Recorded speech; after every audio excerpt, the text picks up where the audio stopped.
Everyone in that house had a face they kept for me. Polite, patient, a little sorry. I was the adopted son who took the fall for the golden one, 3 years inside, and I came home to be the family's driver, $400 to my name and a record that closed every door in the city. Then one morning I woke up and every thought in my head came out loud in theirs, and every thought in theirs came through to me. No mask survives a 10-meter room.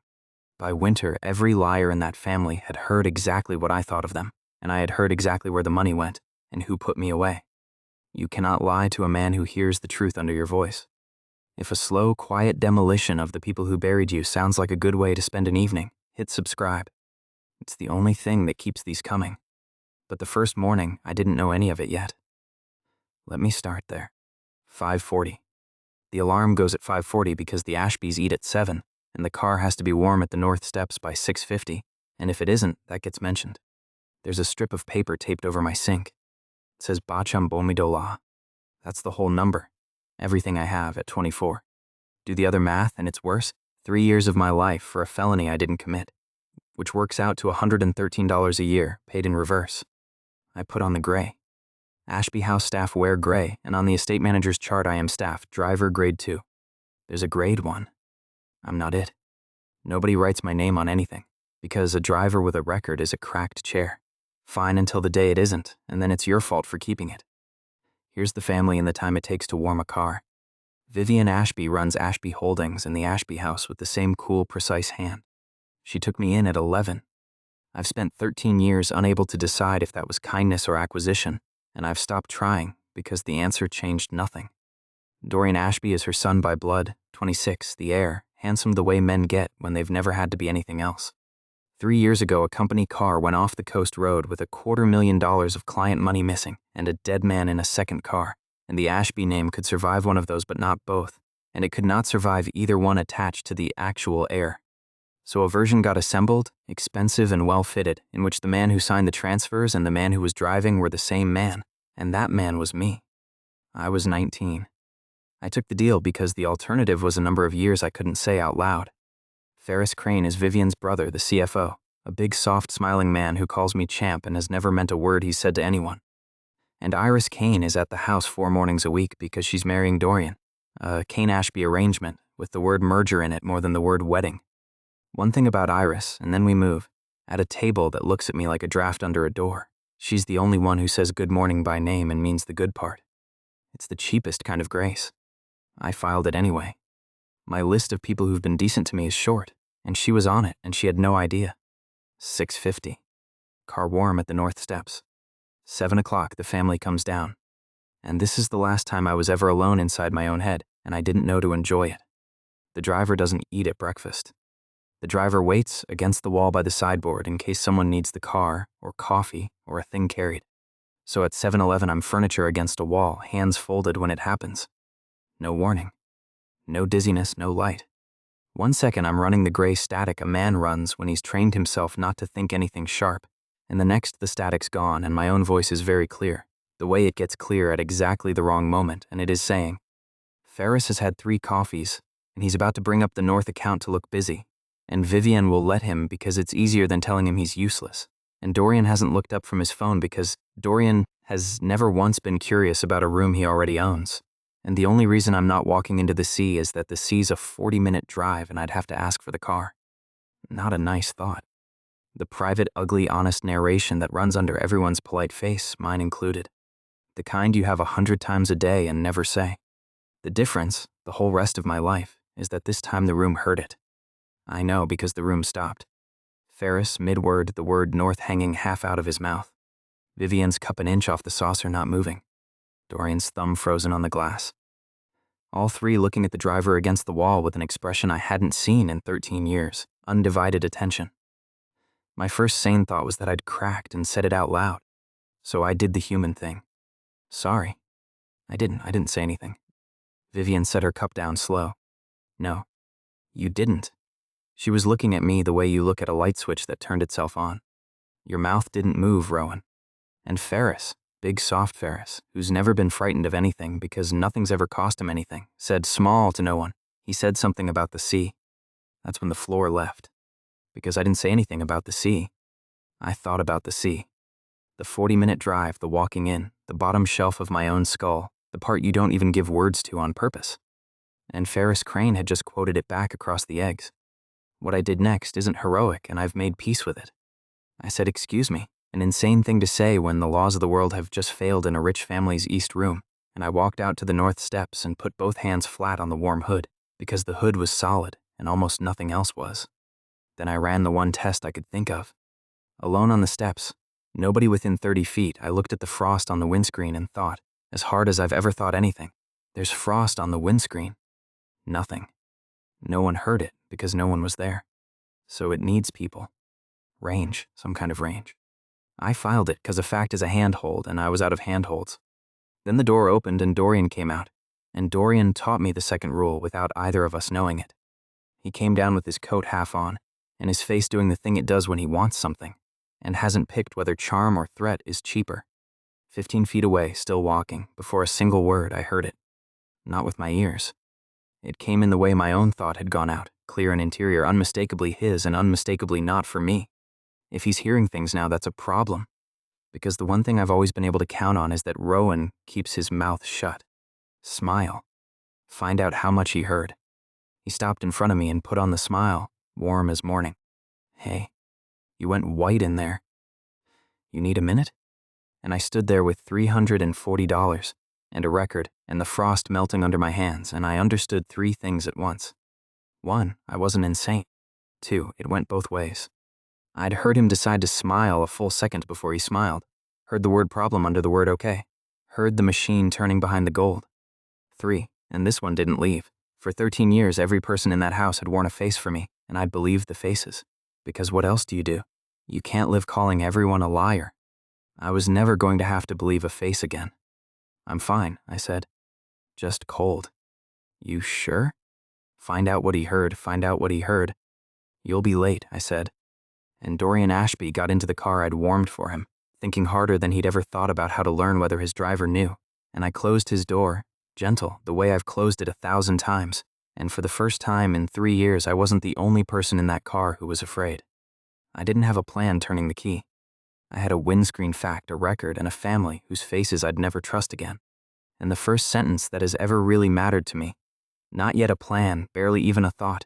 They took 3 years off me for what he did, and I've just been handed the one thing on earth they can't lie their way out of. Then Dorian from the back, easy and golden Ashby Tower. And Rowan, let's keep this morning between us. Mother worries. And under it, clear as the frost, clear as a bell in an empty room. Please let him not have heard the account. Let it just be the sea. Let it just be the sea. The account. I hadn't even known there was an account. Here's the last number, and then I drive. In 90 days, the Ashby Trust, $84 million, the thing my whole childhood was collateral against, finalizes, and the board's already circling the clause that cuts my name out of it clean. 90 days. That was the clock I woke up to. I just didn't know yet that the same morning had handed me the one tool that could stop it. I pulled out of the North Drive at 7:26, said, "Of course," between us, and drove the man who put me in prison to work. Ashby Tower is 40 minutes in traffic. 40 minutes is a long time to sit inside a 10-meter box with a frightened man and a new pair of ears, and I'll be honest, I used every one of them. I didn't have to do anything. That's the part people never believe. I kept my eyes on the road and my own thoughts flat and gray the way I've kept them for 13 years, and Dorian did the rest because a frightened man cannot stop circling the thing he's frightened of. His mouth ran small talk, the weather, a game, whether the heat was up too high, and under it, on the other track, the real one. It was just the sea. It was just the sea. He'd have said something by now, if it was the account.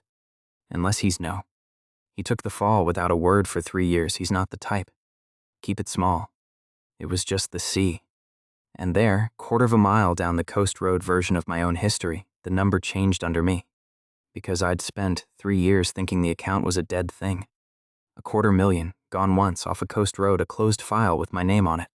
That's the story. That's the story everyone in that house tells at dinner, and I'd started to believe it myself, the way you believe the thing that ruined you, because at least it's shaped like an ending. But Dorian wasn't afraid of a closed file. You don't pray over a closed file. He was afraid of something still open, and his mind kept touching it the way a tongue touches a bad tooth. The transfers this quarter, the timing, if anyone pulls the timing. and every time it got close, it flinched off onto a name. Not Vivienne. Not Ferris. A name I'd never heard him think with fear before, and would come to know very well. Vel would handle it. Vel always handles it. Stop thinking about Vel. I filed the name the way I filed the windscreen. I didn't know who Vel was. I knew that Dorian Ashby, who has never in his life been afraid of a person, went quiet inside his own head every time the name came up, the way you go quiet passing a dog you've been bitten by. That was the first thing I ever took off someone. A name and a shape. The account isn't dead, it's live. Money still moving this quarter, and there's a man named Vel it runs through. 90 days to save my name, and I had my first thread by 7:40 in the morning. Then the light on Harrow and 5th taught me the price. A red light, a crosswalk, and the morning crowd came off the curb, 30-40 people, close, flooding the 10 meters around the car all at once, and every one of them arrived in my skull in the same instant. Not words. A wall. 100 half-thoughts screaming over each other. Late coffee, he never texted back, $4 short. If she says it again, my knee, the rent, the rent, the rent. No volume knob, no door, just all of it at once, driven straight through the front of my head like a spike. My hands went off the wheel. The car rolled the last foot into the bumper ahead of me, a soft, stupid 11-mile-an-hour kiss of chrome, and the horn and Dorian's Jesus Rowan, watch it, and I came back into myself with blood on my lip where I'd bitten it and both hands shaking. The crowd moved on. The light went green. The wall went with them all at once, and the quiet came back so hard it was almost sweet. Sorry, I said. Sun in my eyes. There was no sun. It was gray out. Dorian wasn't listening anyway. He was checking the bumper, thinking about the cost of the other man's paint. But I'd learned the second half of it, and I learned it the way I learn everything, which is the hard way. It isn't a gift. A room of 3 I can read. A crowd of 40 walks into me like a truck. The power isn't that I hear people. It's that I hear everyone, and the only place I'm safe to use it is a small closed room with a small closed number of masks in it, which, if you think about it, is the exact shape of a family. I drove the rest of the way with the heater down and the crowds clocked on like weather, and I dropped Dorian at Ashby Tower at 8:04, and he got out still praying quieter now, telling himself it was just the sea. It wasn't just the sea. I had a name, a live account in 89 days. And for the first time since I was 19 years old, driving away from that tower, I was not the one who was afraid. I didn't drive home. I sat in the car 2 blocks off, engine ticking, and did the only thing I've ever been good at, which is arithmetic on a bad situation. Here's what I had. 1, a thing nobody else on earth had that read the truth under any face in a small enough room. 2, a family of small rooms. 3, 89 days before a clause I couldn't fight in a court closed my name out of $84 million. And 4, the ugly one, a felon's word against an empire's lawyers is worth exactly nothing, which meant hearing the truth wasn't the same as being able to use it. I could sit in that house and listen to every one of them confess in their own heads, every day, forever, and change nothing. Because you can't put a thought in front of a judge. So the power wasn't the answer. The power was a start. What I needed was to turn a thing only I could hear into a thing a room full of people couldn't unhear. I didn't know how yet. I knew it would take control I didn't have. I'd nearly rear-ended a car because a crosswalk full of strangers walked through my skull. And it would take the name Dorian was afraid of. And it would take me being, for once in my life, patient. Fine. Patient I could do. I'd had 3 years of practice. A man who has nothing has one advantage, and it's this. He can afford to wait, because waiting costs him nothing, and it costs the people with everything a very great deal. I turned the key. 89 days. I was going to spend them learning to aim. A thing you haven't tested is a rumor, so I spent the next 4 days testing it like a man being paid by the hour, because the one lesson prison teaches that's worth the tuition is this. Never move on information you haven't measured. I found 4 rules. I'm going to give them to you the way I found them, because the order matters. Rule 1 is range. I pasted out against the garage wall with Benji, who I'll introduce properly in a second, walking away from me, counting steps and reading his own thoughts back to me when I raised a hand. It's about 10 meters. 10 and a bit on a quiet night, closer to 8 in a room with a lot of soft furniture, because the same things that eat sound seem to eat this. Past 10 meters, nothing. A man across a parking lot is as silent to me as he's ever been. A man across a dinner table is an open book he doesn't know he's reading aloud from. Rule 2 is that it goes both ways always, and I can't half it. If I'm in the 10 meters, they hear me, and I hear them. There's no setting where I listen without broadcasting. On day one that nearly finished me, because on day one I didn't know I was broadcasting, and every flat, ugly thing I thought about the people around me went out over the family like a radio left on. By day two, I'd stopped thinking in words near people, which is a skill and a horrible one, and I'll come back to it. Rule 3 is the good one, the one this whole story runs on. Inside the 10 meters, a lie doesn't survive.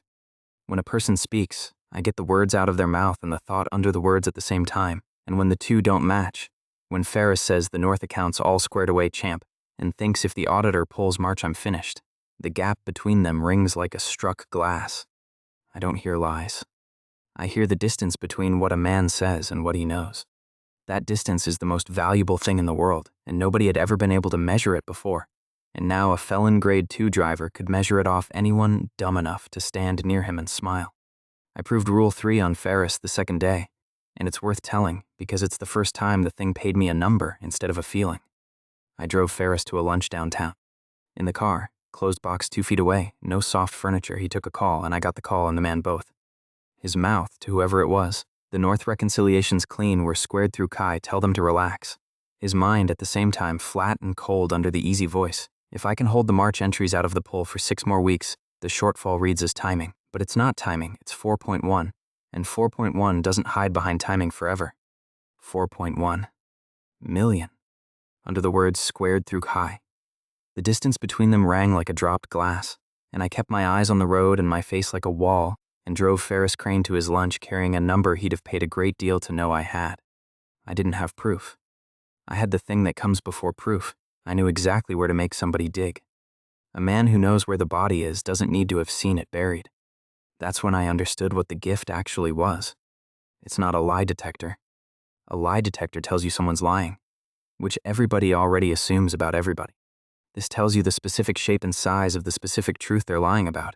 A name, a number, a date. It hands you the map with an X already on it. Rule 4 I'll save. Rule 4 is the cost, and it put me on the floor of a hotel ballroom, and it deserves its own scene. Benji Cole is the closest thing I have to family that I chose. He's 26, he runs the estate's motor pool. He's the one who taught me the car when I came out with 3 years and no references, and he is the only person alive I told, because I ran the arithmetic on that too. Telling one person halves the weight and doubles the risk. Telling the right person halves the weight, and the right person is the whole of the calculation. Benji is the right person. Benji, when I told him, sitting on an oil drum in the cold with a wrench in his hand, went quiet for a long moment and then said, "So right now, you can hear me. Right now." "Yeah." "Think of a number," he said, and thought 41 hard with his whole face. 41. And Benji Cole, 26, put the wrench down very gently, the way you put down a thing you might otherwise throw, and said, "Okay. Okay.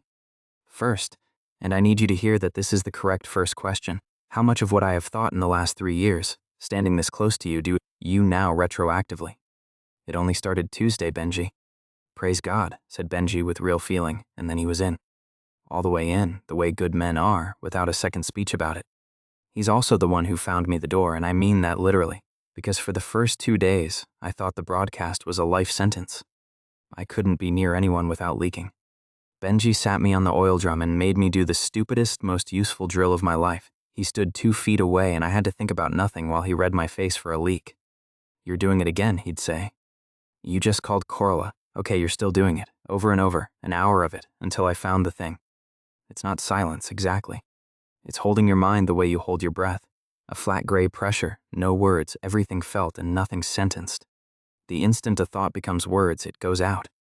Keep it below words and you're a receiver only. Benji, when I finally held it for a full minute and he got nothing, sat back and said, "Congratulations, you've invented shutting up, which the rest of us have had since birth." Then, quieter, actually meaning it. "That's the whole game though, isn't it? You hearing them and them getting nothing back." It was. He'd seen it a full day before I had. That's Benji. Here's the first thing we did with it, and it's small, and it's the one I'm proudest of before the big ones, because it cost nobody anything, and it told me the shape of everything. Vivian holds a house dinner on Thursdays. Family, the closer staff standing by, and lately Iris. I stand by the sideboard. I've stood by the sideboard for 13 years and heard nothing but cutlery. On the Thursday, I stood by the sideboard and heard the house. I'm not going to give you all of it. I'll give you the one that mattered. Dorian told a story at that table. A good one, he tells good ones, about a deal he'd closed that week. a mid-cap logistics firm he'd apparently walked into a room and won on nerve. Vivian let him tell it. Ferris laughed in the right places. And the whole time Dorian's mouth was building this confident golden thing, the track underneath it was running flat and scared and completely different. It wasn't the deal. Vel brought the deal in pre-cooked. All I did was sign where he flagged. And if Mother ever finds out how many I've closed, that way, there it was. The distance, ringing, and the name again. Vel. Vel brings the deals in. Vel flags where to sign. Dorian doesn't close anything. Dorian is a signature that thinks it's a man, and somewhere behind him is a person named Vel who does the actual closing and lets the golden boy take the podium. I filed it. I filed all of it. And then I did the small thing, the test, the first time I ever aimed instead of just receiving. Because by Thursday I'd learned Rule 2's counter move, the one that took me 3 days of standing near people biting the inside of my cheek to find. I can go quiet. If I hold my own mind flat, gray, wordless, the static I ran for 13 years, I stop broadcasting. They can't hear a man who isn't thinking in words. It's exhausting, and it's the most important thing I own. Because it means I can be a receiver without being a transmitter. I can hear them and give them nothing back. So at the end of Dorian's story, wordless, flat, invisible, I did one thing. I let myself think a single clear sentence, aimed at nobody, just loud, ask him which firm. I didn't push it into anyone. I couldn't yet. That came later and it nearly killed me. I just thought it, clean, in a room where I'd gone silent for an hour, and it landed in the quiet like a stone in a still pond, and Vivian Ashby, who I had gone flat and silent specifically so that she'd hear exactly one thing and wonder where it came from, set down her fork and said mildly, "Which firm was it, Dorian?" The table didn't notice anything. Ferris kept eating.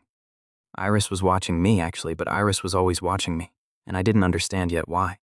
Dorian noticed. Dorian's mouth said, "Calder Logistics, why?" And Dorian's mind went white and fast. Why is she asking? She never asks. She doesn't care about the small ones. Why now? And the fear spiked, and the fear had a shape, and the shape was, if she starts asking which firms, she starts asking who brought them. And if she asks who brought them, Vel. I hadn't slapped anyone. I hadn't proved anything. A felon can't walk into a boardroom and say, "I heard your son's soul." But I'd learned the move that the rest of this depends on. I can go silent, listen to everything, and drop one clean sentence into a quiet room to make the right person ask the right question of the wrong man. I'm not the interrogator. I'm the thing that makes them interrogate each other. The first crack in Dorian Ashby was not made by me. It was made by his own mother, asking a mild question at dinner, because I'd stood silent in the corner and thought it for her. Nobody gets slapped by the driver. That's the entire strategy, and there isn't a better one. You lose the second they know it's you. There was one person at that table I couldn't read, and it wasn't because she was far away. Iris Kane caught me in the hall afterward while I was bringing the coats. She does this thing where she leans on a doorframe, like she's got all night and you've already lost. "You've gone strange this week," she said. Out loud, dry, unbothered. "You used to stare at the middle distance like a man doing sums about his own funeral. Now you're staring at people. It's a downgrade, honestly. Bring back the funeral." I should have gone flat and listened. I was tired, and she'd caught me off guard, and for 1 second I reached for her under the words the way I'd been reaching for everyone. And I got a flash, just a flash, warm and quick and completely at odds with the cool thing her mouth was doing, and then she pushed off the doorframe and took her coat out of my hands and was gone before I could get a grip on it. I stood there holding nobody's coat. Everyone else in that house I could open like a drawer. Iris Kane said one dry sentence and left me with a flash I couldn't read and a question I didn't have time for. I filed her under later. Later turned out to be the most important file I ever opened, and I very nearly didn't get to it. That was Thursday, and I went to bed that night richer than I'd been in 3 years, and stupider than I'd be by Saturday, because I'd learned 3 rules and gotten cocky, and I hadn't yet learned the 4th. The 4th rule is the cost, and I learned it at the Kane Foundation Gala, and it put me face down on a ballroom floor in a borrowed suit, and it is the reason I am not, today, a king. The Kanes throw a charity thing every year. Iris's family, the ones Dorian's marrying into, and the Ashbys go, and this year the Ashbys needed a second driver on hand, because Vivian and Dorian were arriving separately, so Coral put me in a rented suit and told me to stand at the back of the ballroom near the service doors, and be available and be invisible, which are the 2 things I'm best at. I want to describe the ballroom, because the ballroom is the whole lesson. 400 people. Marble floor, high ceiling, none of the soft furniture that eats the signal. 400 people inside a hard, bright box, and me standing at the back of it, and I walked in already tired from 3 days of holding my mind flat, and I forgot for 1 second, taking a tray of nothing across the room to look busy. I forgot to hold the wall up. And 400 people walked into my skull at the same time. I need you to understand it wasn't loud. Loud is a thing you can brace for. This was 400 interior voices with no volume and no distance and no door, all of it arriving at once and all of it real. She looks older than her photos. I should not have worn this. Where is he? 40 grand a table for this. My chest again, he said he'd call. Is that the senator? I want to go home. I want to go home. I want to go home. 400 true things a human being is never supposed to hear, layered into a single white spike that went in behind my eyes and did not stop. The tray went first, then my knees. I got a hand on a pillar, and the pillar wasn't enough this time. Nothing's enough, and I went down onto the marble in a rented suit, with blood coming out of my nose and 400 strangers' unguarded minds grinding through the front of my head like a train that wasn't going to end. It ended when they moved me. Benji was there. Benji's always there. He'd talked his way in to be near me because some animal part of him didn't trust the room. Benji got an arm under me and hauled me out through the service doors into the cold loading dock. And the second the doors shut and the 400 dropped back past 10 meters, it stopped. All at once. The quiet came back so hard and so total that I actually laughed, on my knees on the concrete, bleeding laughing, while Benji held my collar and said my name. That, Benji said when I could hear him again, is the worst magic trick I have ever seen. He wasn't wrong. Here's rule 4, the one that shapes everything after it. The one that meant I could never just walk into the Ashby boardroom and win. It is not that I hear people. It's that I hear everyone and I can't choose not to, and the crowd is not a resource, it is a weapon that fires backward. 3 masks in a quiet room I own. 400 in a ballroom, and the gift becomes the thing that kills me. Which means every fight I have from here has to happen in a small closed room on my terms, with a small closed number of liars in it. Which means I don't get to storm the tower. I get to invite them one at a time into rooms I've chosen. I wiped the blood off on the rented sleeve and stood up, and Benji looked at me like I might go back down, and I didn't. I'd paid for rule 4 in full, and I don't waste a thing I've paid for. 3 days in, I had 4 rules, a name and a felon's understanding that the man who can hear everything has to build a very small room to survive it. The account was live. Vel was real. And I had 85 days. Everyone in that house told me the same thing about Iris Kane without ever saying it out loud, which is that she despised me and the marriage both, and I believed it because it was the sensible thing to believe. Here's the case for it.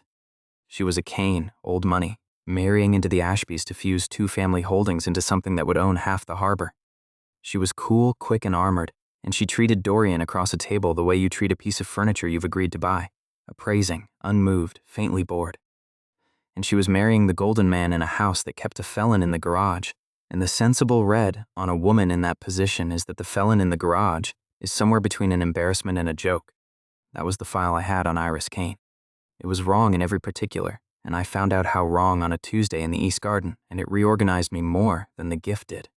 She was out there alone before the morning meeting, on the stone bench by the dead fountain, doing the thing rich people do where they drink coffee outside in the cold to prove they can. I was bringing the car around the long way. I came through the garden gate and she was there and there was no getting past without walking the 10 meters, and I was tired of holding the wall up, and I thought, God help me. I thought, fine, let's see what the Ice Queen actually thinks of me. And I let the wall down as I passed. And what came off Iris Kane was not ice. I want to be careful here, because it's the thing the whole rest of this turns on, and it's easy to make it sound like less than it was. Her mouth when she saw me did the cool thing. You take the scenic route now? Very grand, level a woman needling the staff to pass a cold minute. Underneath it, on the other track, in a voice I'd never heard her use because she has never once used it out loud, was this. There he is, he looks tired. He always looks tired. Does anyone in that house ever ask him if he's, stop? Stop it. You're getting married in the spring. Say something normal. God, say something normal, don't let him see. And then, threaded under all of it, quiet and certain and years old, I still think they did it to him. I've always thought they did it to him. And I've never once said so to a single person, because the one time I nearly did, I was 17, and I saw what this family does to inconvenient truths, and I decided I'd rather be useful to him alive and quiet than righteous and gone. I stopped walking. I couldn't help it. 10 meters from a woman I'd had entirely wrong for 3 years, hearing her defend me, in her own head, to no one, with no possible way of knowing I could hear a word of it. Something the matter? She said out loud, arching an eyebrow, cool as anything. And her mind Why did he stop? Why is he looking at me like that? Oh no, is there something on my face, is there? No, I said. Frost on the bench. Watch you don't sit in it. He warned me about a bench. That's the most he said to me in a month, and it was about a bench. Why is that the best thing that's happened all week? What is wrong with? I'll risk it, she said. I got in the car. My hands were not entirely steady on the wheel, and it had nothing to do with anything anyone had done to me, and everything to do with the discovery that for 3 years the one person in that house I'd catalogued as an enemy had been the only one who never, not once, thought a cruel thing about me, and had built her whole cool armored surface, I realized, sitting there, precisely so that no one would ever see her do it. That's the thing about Iris Kane that took me a week to say plainly, and I'll say it now. The cool was real, but it wasn't the truth. It was the wall she'd built around the truth. She'd learned the same lesson I had, that in this family, the safest thing you can do with something you actually feel is bury it where no one can use it against you. And she'd learned it younger, and she'd built a better wall than mine. The difference was that she thought she was alone behind hers.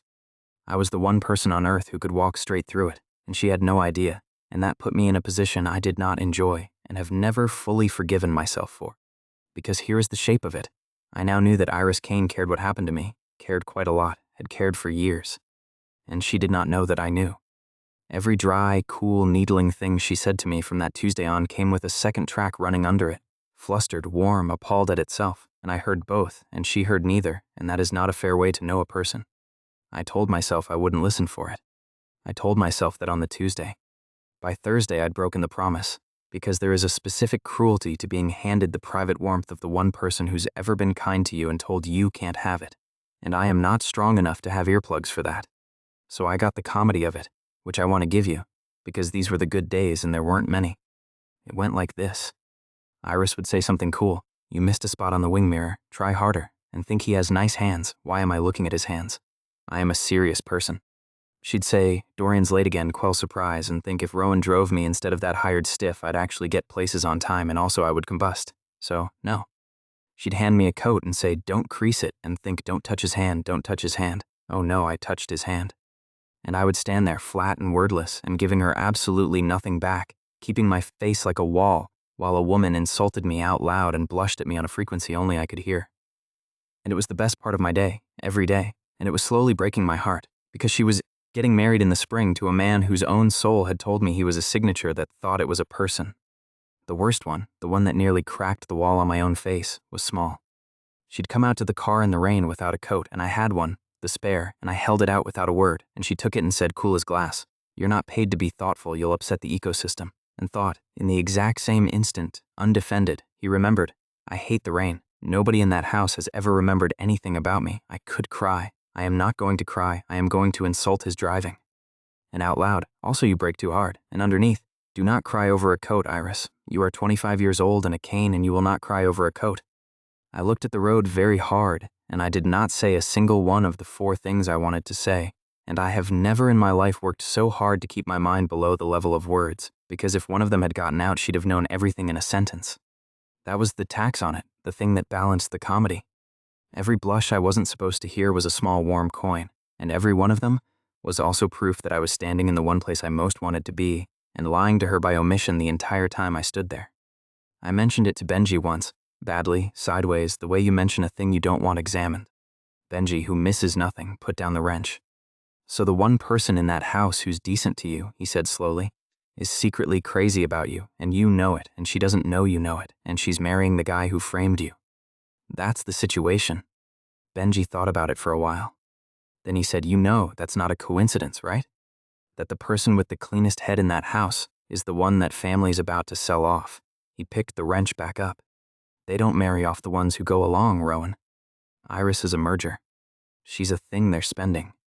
Whatever she is under all that ice, it's about to get very expensive to her, and soon.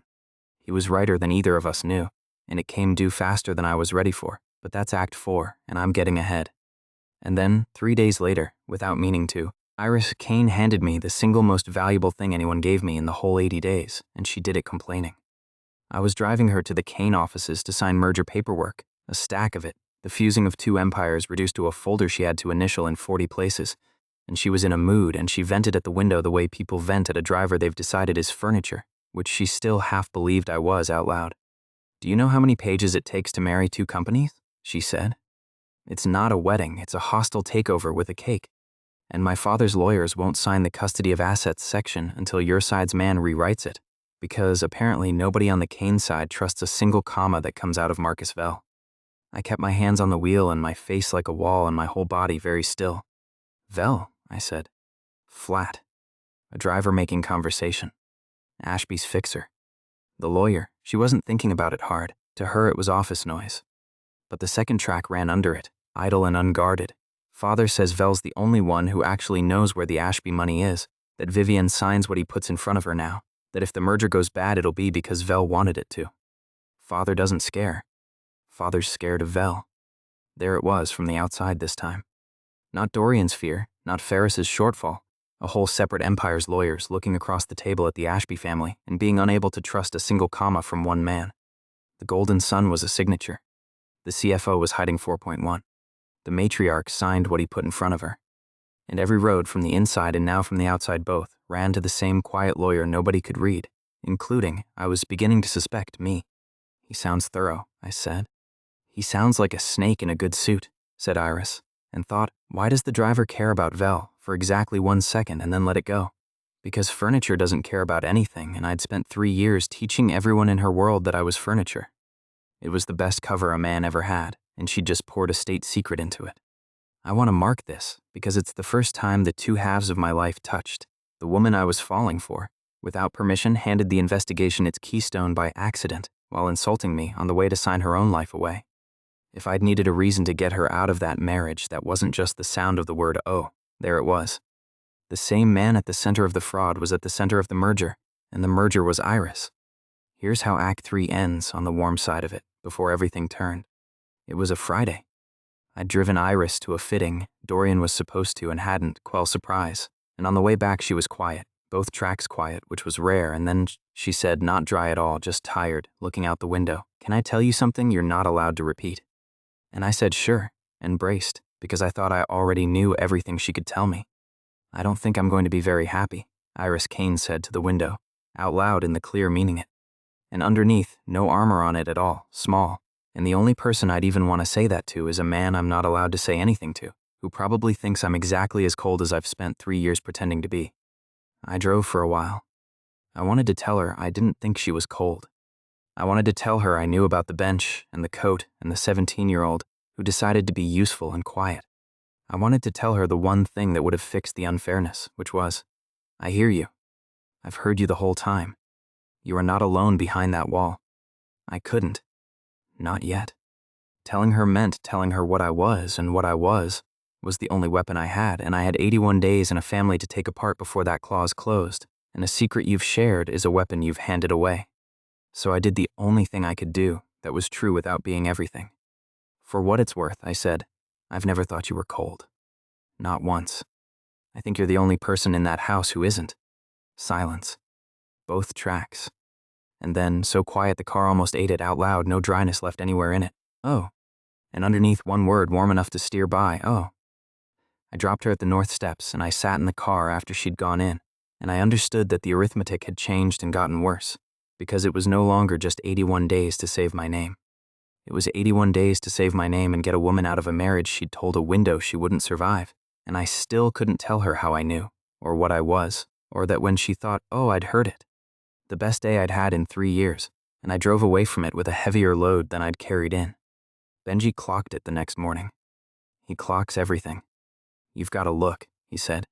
You had it after the garden, and now it's worse. That's a save the girl look. I've seen men make worse decisions with that look than any other look there is. It's not that. It's exactly that, he wiped his hands. And I'm going to say the hard thing, because I'm the only one who can. That gift of yours works because you can go blank. Flat, gray, nothing. You told me that yourself. The second a feeling turns into words, it goes out. He pointed the rag at me. There is no feeling on earth harder to keep below words than that one. You start caring what happens to Iris Kane, really caring, and one day you're going to be standing 10 meters from the wrong person, thinking about her in whole sentences, and they're going to hear every one of them. Your armor is that you don't feel anything anyone can catch.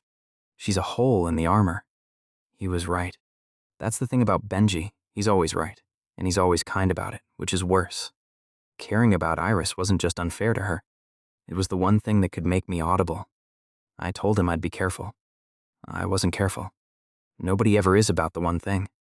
That's the trouble with hearing the truth under everyone's voice.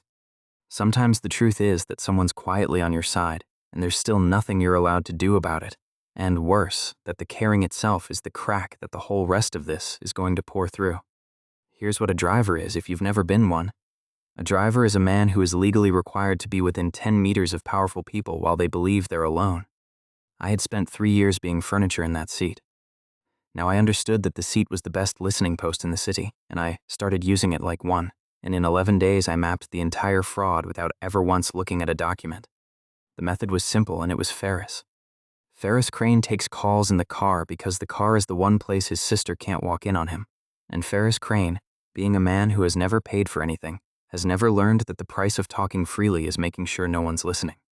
I drove him to 14 meetings in 11 days, and I listened to every call, and under every call I heard the thing the call was hiding. Let me give you the shape, because the shape is money, and money has a shape if you're patient. The Ashby Trust holds $84 million. The operating company, Ashby Holdings, runs the actual businesses, the harbor leases, the logistics arm, the property. Ferris is CFO of the operating company.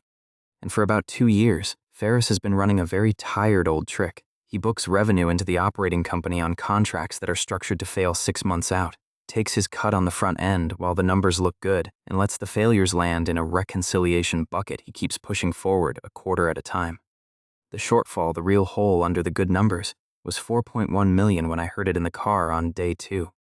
By day 9, listening to a call where his voice said, "We're in great shape for the review," and his mind said 12.2 and climbing. If the review pulls the Calder file, I'm done. It was 12.2. $12.2 million missing from a company his sister thinks he runs cleanly, hidden inside a word, reconciliation. That means nothing and buys time. I'll give you 2 of the 14 so you feel how it went. Day 4, a call to a bank in a jurisdiction I won't name because I still can't say the name without my pulse going up. His mouth, warm, jovial, just confirming the standing instruction, nothing's changed. His mind, reading a figure off his phone. 900 to the Calder shell, then out to the holding account by the 16th. Same as every quarter, 31 quarters now. Does anyone ever actually count the quarters? 900,000 a quarter, 31 quarters.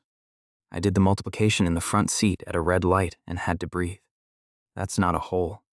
That's a mine, and it had been open the entire 3 years I sat in a cell for $250,000 someone else took. Day 7, different. Dorian in the back this time, on with someone about the merger, and I learned that the Golden Sun didn't even know the size of what he was signing. His mouth confident, yeah, the numbers are solid, my uncle's got it handled. His mind, I don't actually know what I signed last month. Vel said sign and I signed. I never read the reconciliation section. I don't think I could read it.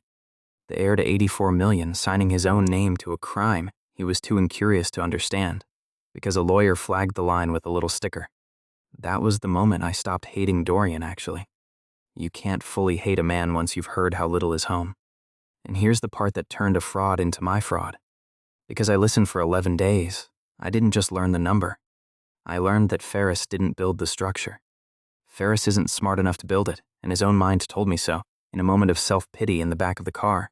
I only ever moved the money where Vel set it up to go. He built the buckets.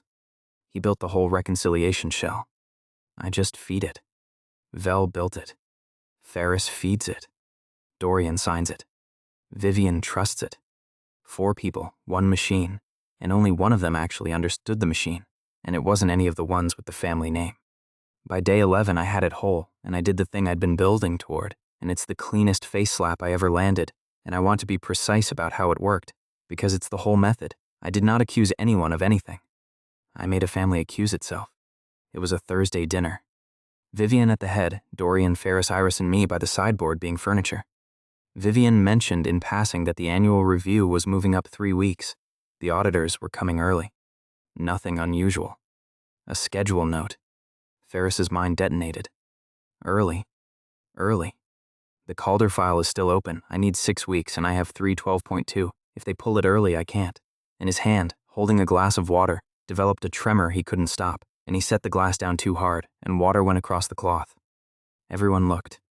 And into that little silence, Flat, wordless, invisible, the wall up on my own face and nothing coming off me at all. I let one clean sentence stand up in my mind, aimed at the room. Why is the CFO afraid of an audit? I didn't push it. I still couldn't push, not then. I just thought it hard in a room I'd gone silent in, and Vivian Ashby, cool, precise, the sharpest person at that table, heard a thought arrive that felt like her own and wasn't, and said, mild as milk, watching her brother mop water with a napkin, Ferris. Is there a reason you'd be nervous about the review coming early?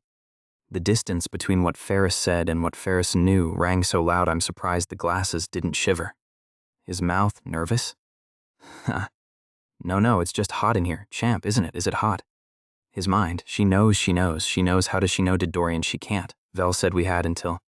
And Vivian Ashby, who did not have my gift and did not need it, because 30 years of running that family had given her a cheaper version of it, watched her brother sweat through a lie about the temperature of a room and filed it. I saw her file it. She said, and changed the subject, and the dinner went on, and Ferris Crane spent the rest of it a shade of gray I'd never seen on him, and I stood by the sideboard having said nothing, done nothing, accused no one, and having just started a fire inside the Ashby family with a single sentence nobody could trace to the furniture.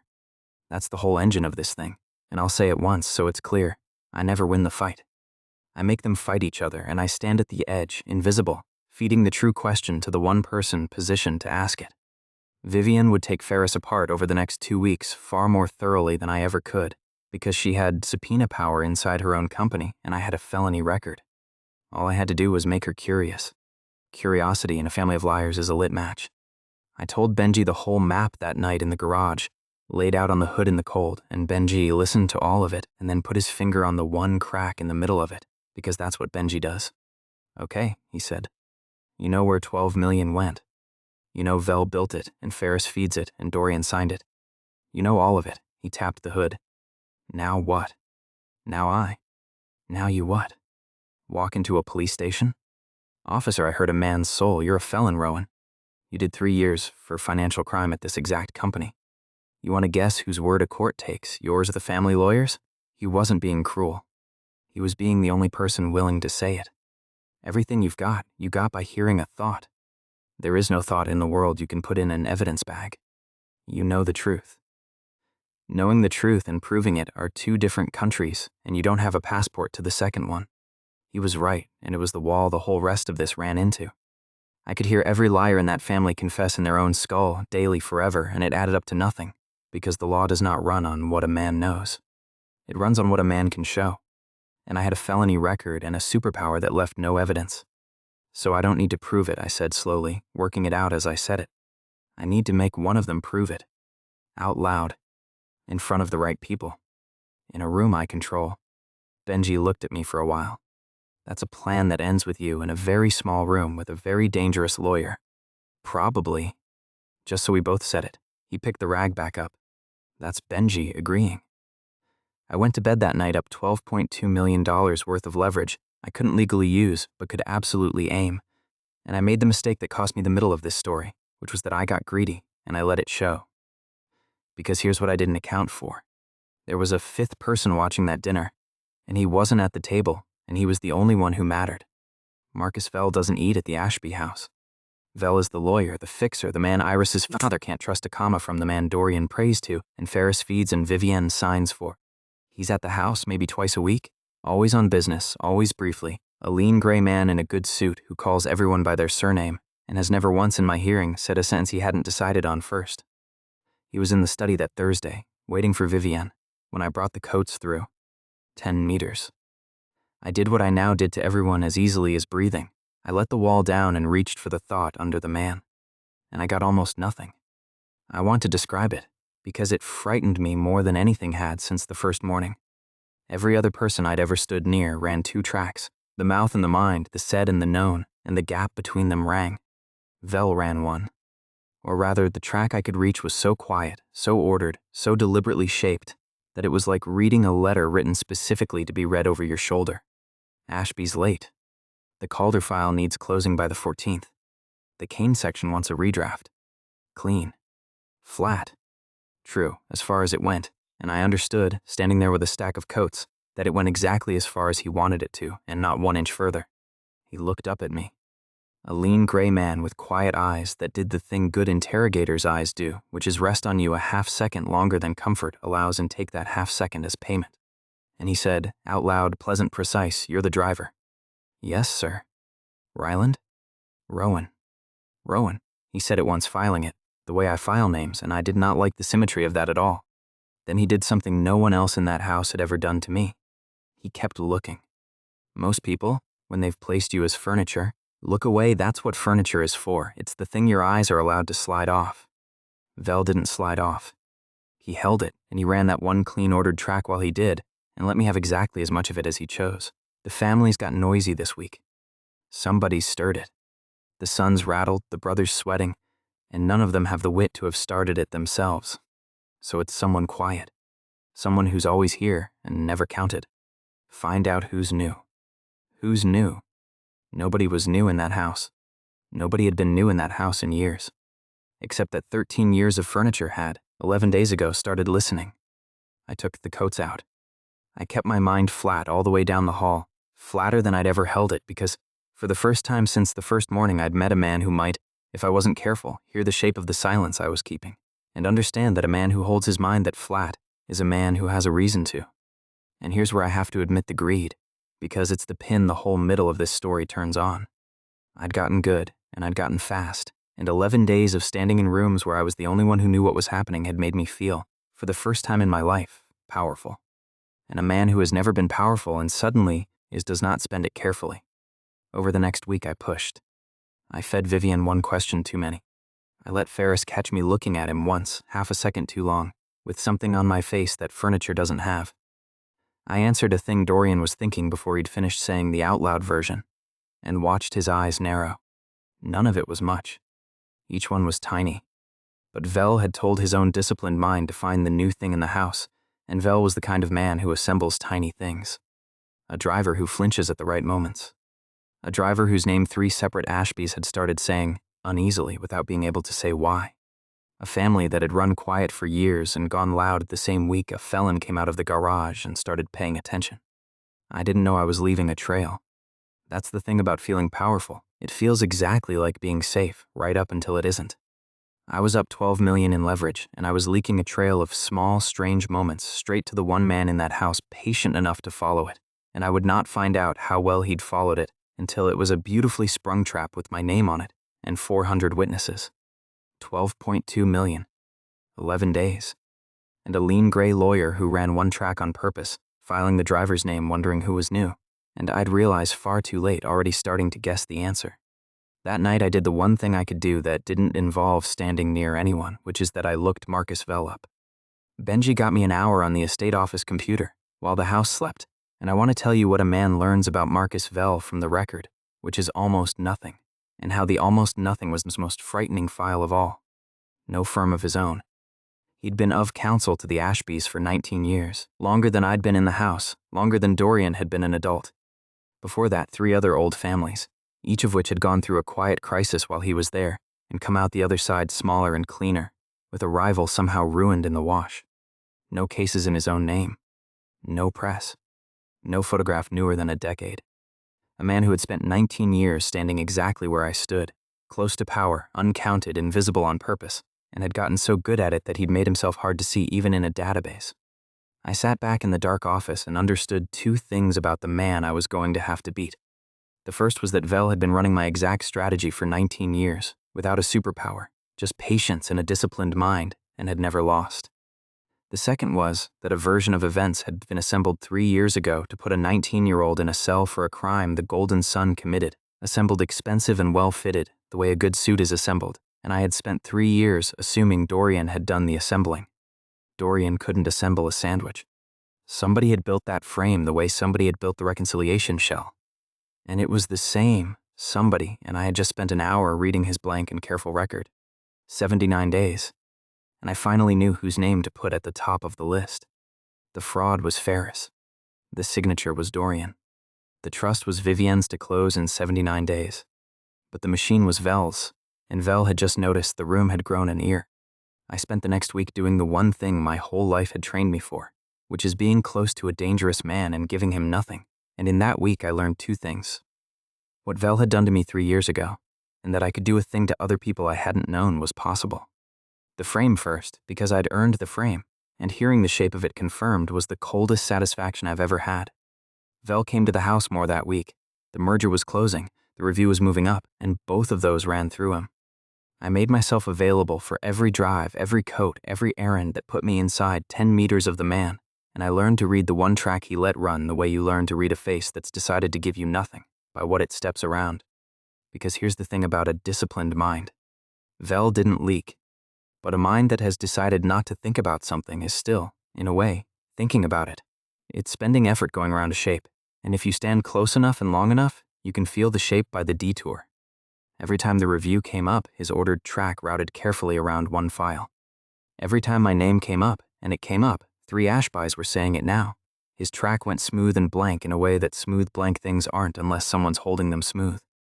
And once, exactly once, standing behind him in the study while he waited for Vivienne, I got the shape whole, because he let his guard down for the length of a single breath, tired, and what ran under the gray was this. The driver. It's the driver. Of course it's the driver, it's always the quiet one. And this one I already know, because I've moved this one before. I moved him into a cell 3 years ago, when the sun needed a floor to fall on. Convenient then. Inconvenient now. A pity. He was so useful the first time, didn't say a word. There it was. Not a confession you could bag. A thought in a dark study 1 breath long. But I heard the man who built my 3 years say it to himself like a line item. I moved this one before, and I stood behind him with a stack of coats and kept my mind flatter than a stone, and did not let one single word of what I felt turn into a sentence, because if it had, he'd have heard it, and I'd have been dead by Friday. Dorian didn't frame me. I'd hated the wrong man for 3 years. Dorian signed where Vel flagged, the same as he signed everything, and Vel chose the 19-year-old in the garage as the floor, because the 19-year-old was useful and quiet, and had been taught to believe he owed the family. Vel had read me exactly right 3 years before I could read anyone. He'd been doing my job on me since I was a child. I want to tell you I felt rage. I've told you I can't afford rage. What I felt was recognition, which is worse and more useful.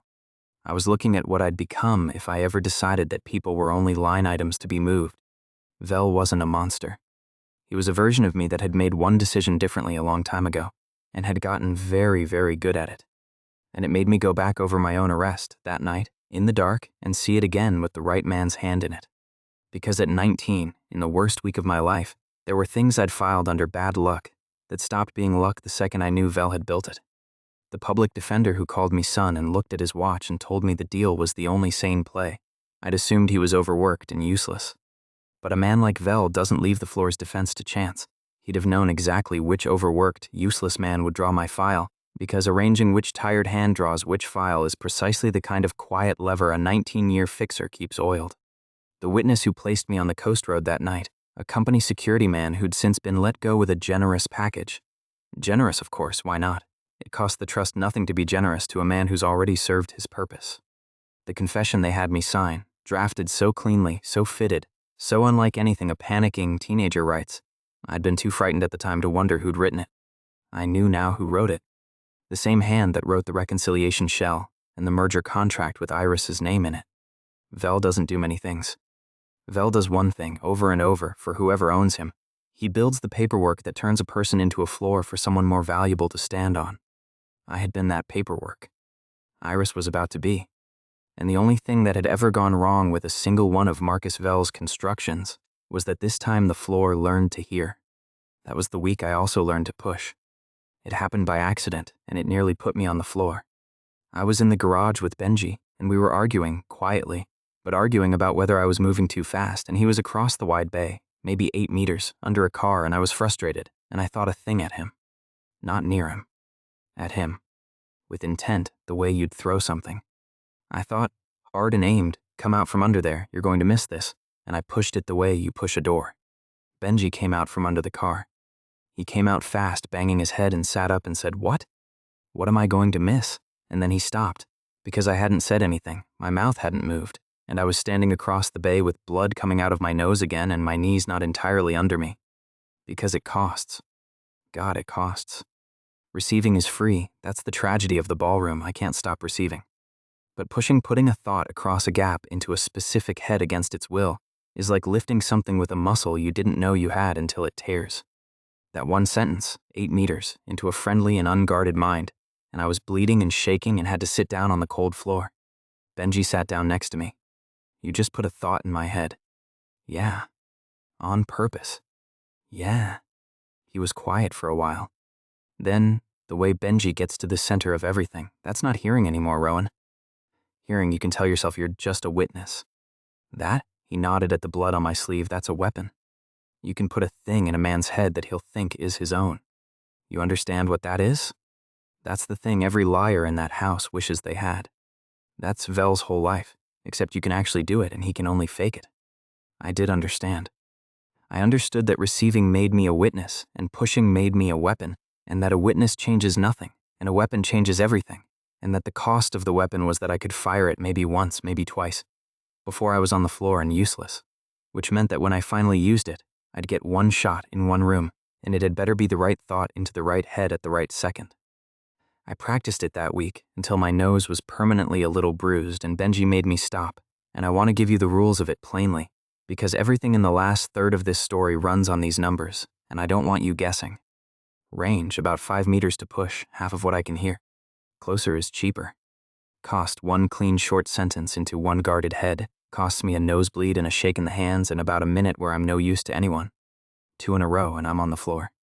3 and I black out. I found that out once briefly, and Benji found me on the concrete and did not let me try for 4. Aim, I can put it into one specific head, or I can let it stand loud in a quiet room and hope the right person takes it as their own.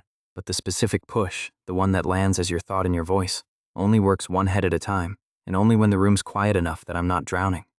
And the killer limitation, the one that shaped the whole endgame, I cannot push and receive well at the same time in a crowd. The push needs my whole self behind it. In a room of 40, I can barely stand. In a room of 40, I certainly cannot aim a thought like a rifle, which meant the one weapon that could actually beat Vel could only be fired in a small, quiet, controlled room. The exact kind of room a man like Vel never willingly enters without owning it first. That was my arsenal laid out honest. 1 shot, maybe 2 before I fell. 5 meters. 1 sentence at a time. A quiet room or nothing. Against a man who'd been undefeated for 19 years and had already started to guess I existed. It should not have been enough. It nearly wasn't. Benji and I worked the shape of it late that week, and Benji found the flaw before I did, because Benji always does. Here's your problem, he said. You can hear the gap in everyone. Except Vel. Vel runs one track. You can't hear a man's lie if he stopped believing it's a lie. He was cleaning a part he'd already cleaned. You told me it yourself, you don't hear lies, you hear the distance between what a man says and what he knows. Vel's closed the distance. He doesn't think I'm lying, he thinks I'm handling it. There's no gap in him to hear. That stopped me because it was true and I hadn't wanted to look at it.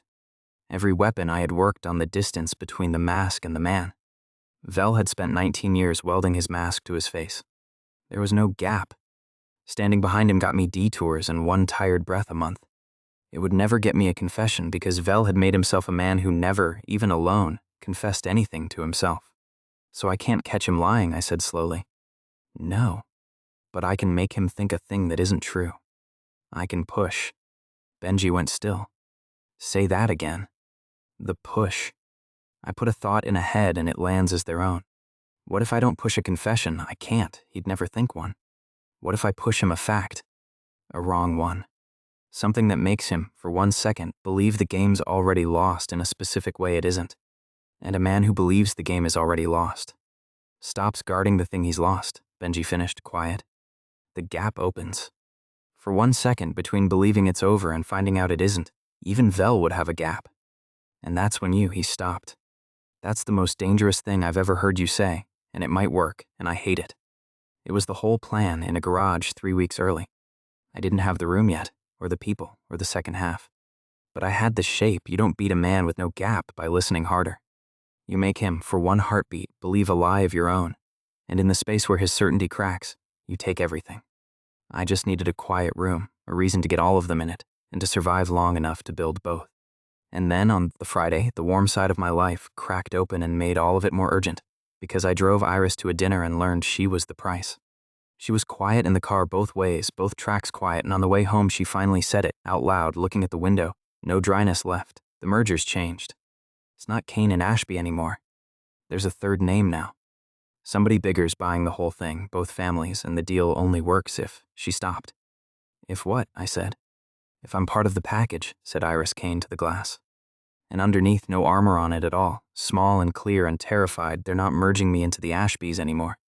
They're selling all of us to a man named Rourke, and I'm a term in the contract, and Vel drafted it, and I read the section, and I'm in it by name, like a building.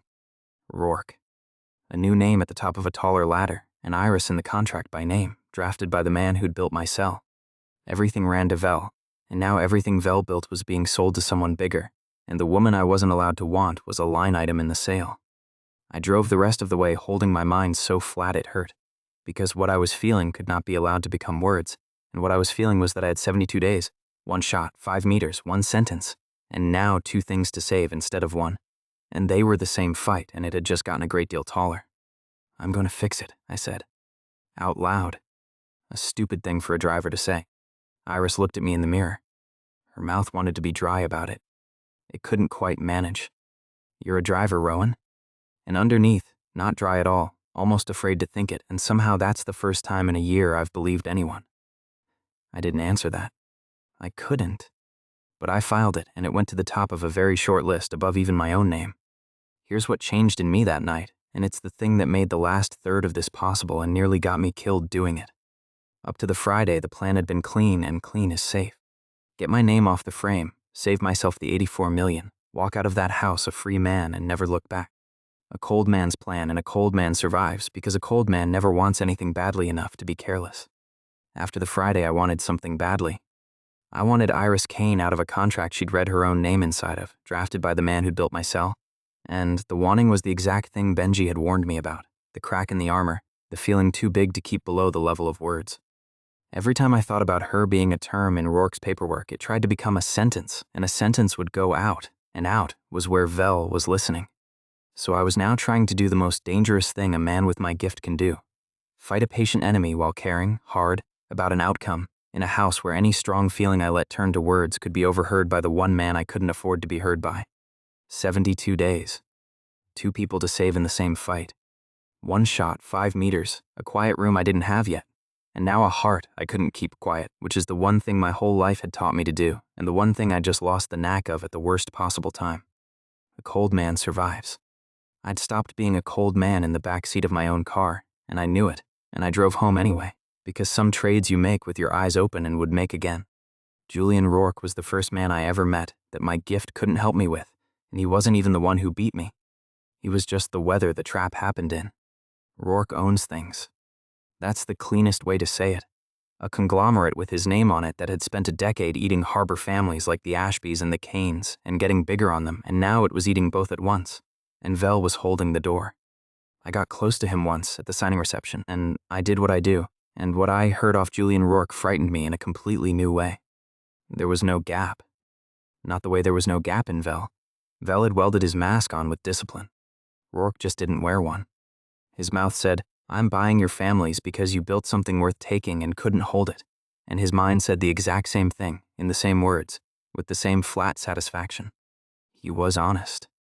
Genuinely, all the way down, honest about being a predator, and it turns out a man who is completely honest is as unreadable to me as a man who is completely disciplined, because my whole gift is the distance between the said and the known, and Rourke had no distance in him at all.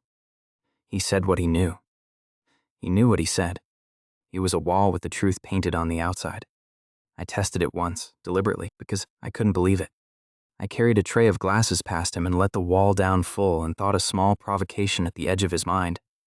A needle, the kind of thing that makes a guarded man flinch inside and hand you the flinch. Nothing. Not because he blocked it. Because there was nothing in there to catch on. He wanted the harbor. He was going to take the harbor. And if the families broke over it, that was arithmetic and not cruelty, and he'd have said all of that to my face and slept fine. I have met cruel men and I have met dishonest men, and I had a tool for both. Julian Rourke was the third kind, the kind my tool was blind to, a man in complete agreement with himself. I mention him because I need you to understand that not everyone can be beaten by hearing them, and the 2 men standing between me and Iris and the 84 million were the exact 2 kinds who can't. The one with no gap because he hides everything, and the one with no gap because he hides nothing. Between them, they'd built a sale that turned 2 families and 1 woman into line items, and I couldn't hear a crack in either of them. For the first time since the first morning, the gift felt like a lockpick in a house full of doors that had no locks, only walls. So I did the thing you do when you can't find the enemy's weakness. I got impatient.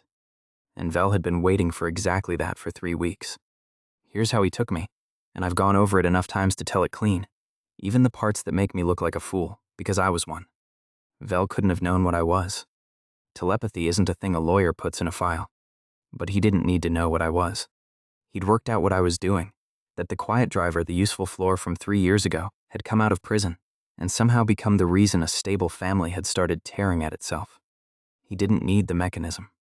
He needed to make me visible, discredited, and gone, and he needed the family to do it for him so his own hands stayed clean. He'd learned that trick from watching himself do it to me the first time. The signing reception was his room, not mine. 200 people, the Rourke people and the Kane people and the Ashby people, in the hard bright atrium of Ashby Tower, marble and glass, no soft furniture, the exact acoustic hell that had put me on the floor at the Kane Gala. Vel chose it. I know that now. He needed me in a crowd, because a crowd is the one place I'm blind and stupid, though he thought it was just the one place a nervous ex-con would be off balance. Same outcome, and he'd been right about people for 19 years without ever needing to know why the trick worked. I should not have gone in.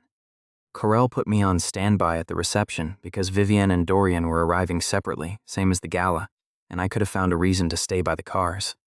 I didn't, because Iris was in there, and I'd stopped being a cold man, and a man who stopped being cold walks toward the thing he wants, even when every rule he's written for himself says stay by the door. Benji tried to stop me at the door. He was working the reception too, and he caught my sleeve in the service corridor and said, "Lo, whatever you're about to do, the room's wrong. 200 people, marble box. You go blind in there. Stay on the cars." He'd read the danger before I had, the way he always did. And I looked past him through the glass and saw Iris in the middle of that crowd, and I said, "She's in there," and Benji's face did a thing, because he'd warned me about exactly this, the heart below the words, the crack in the armor, and he said, "Rowan once," meaning don't, and I went in anyway. That's the whole loss right there. In one word he said, and I ignored. Everything after was just the shape it took. So I went in and 200 minds hit me at once. It's not a metaphor, and it doesn't get easier to describe with practice. 200 interior voices, no volume, no distance, no door, all at once. 40 a plate. Is that Rourke? My feet. He never called. She looks older. I want to leave. The harbor's gone. We're finished. Smile, smile, smile. A white spike behind the eyes, and me trying to stand upright inside it with a tray in my hands. I should have turned around. The correct move, the move I'd paid for in blood at the gala, was to retreat past 10 meters and let the flood drop off. But I could see Iris across the room, small and cornered between Rourke and her own father, her cool cracking at the edges, and under the 200-voice flood I could just make out her thread, thin and high and awful. "Get me out. Someone please get me out. I can't. Get me out." And a man who has stopped being cold cannot hear that and retreat. That's the whole flaw in me, laid bare in a marble atrium. I forgot everything Benji taught me, and I let a feeling become words. In a room of 200 people holding my own head above a flood, I thought, hot, aimed, unguarded, a whole clear, furious sentence. Leave her alone. She's not a term in your contract. She's a person. And I pushed it. At Rourke. Across a crowded room, drowning, I fired the one weapon I had into the worst possible conditions, because I couldn't stand to hear that threat of hers and do nothing. It didn't land on Rourke. You can't aim a rifle underwater. It went out, loud, unfocused, wild, and it landed on everyone in range, and what a felon driver's furious protective thought landing raw in 20 nearby heads looks like from the outside is this. The ex-con by the wall goes white, grabs a pillar, and starts bleeding from the nose, staring at the family heiress, mouthing something no one can hear. And Vel, who'd positioned himself exactly where he needed to be, said mild, carrying, precise, into the little silence that a bleeding man makes, "Is your driver quite well, Vivienne? He seems very interested in Miss Kane." I felt him do it, is the terrible part. Even drowning, even bleeding, when Vel spoke I got the one clean-ordered track under it, and it wasn't triumph, it was a man checking a box. There. That's the driver dealt with. Unstable, fixated, the record does the rest. Clean. No heat in it. No pleasure. The same flatline item calm he'd had 3 years ago when he moved a 19-year-old onto the floor. I was being filed, in real time, by a man who filed people for a living, and I could hear the drawer close. 200 faces turned. That's the sound a crowd makes when it's given permission to look at you the way it already wanted to. A soft collective settling, relief almost, the felon finally doing the felon thing they'd all been waiting for. Security came through them, unhurried because you don't hurry for furniture. Hands on my arms. My jacket opened for everyone's comfort, and out of the inside pocket, held up for the room, a small black recorder I had never in my life seen that had been there for exactly 1 hour, that pointed like all of Vel's paperwork at the floor. That was all it took. That's the thing about a trap built by a man like Vel. It's barely a trap at all. It's just the truth of your situation arranged so it lands wrong. I was a felon. I did 3 years for financial crime at this company.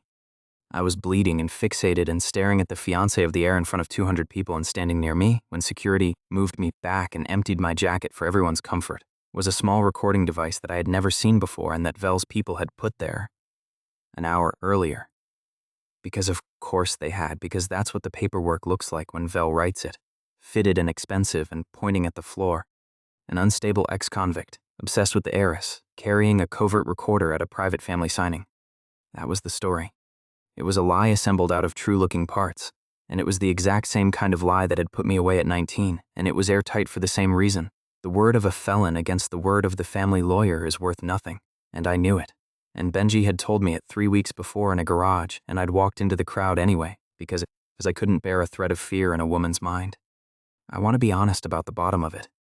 Vivian Ashby looked at me across that atrium, the woman who took me in at 11, and I heard her mind, clear even through the flood, make the choice she was always going to make. It's him or the family's name in front of Rourke.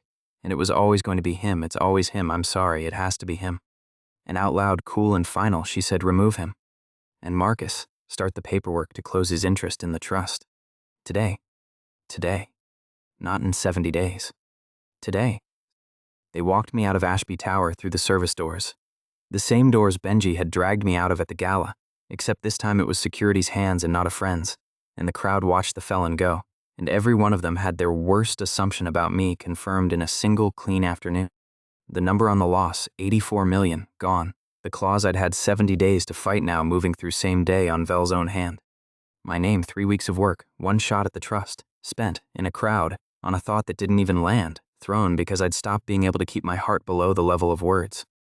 And the worst of it, the part that had nothing to do with money. The last thing I heard from Iris Kane before the doors closed across the flood, her mind cracked wide open in shock and hurt and confusion, was one word aimed at me that I would carry for the next 9 days like a stone in my shoe.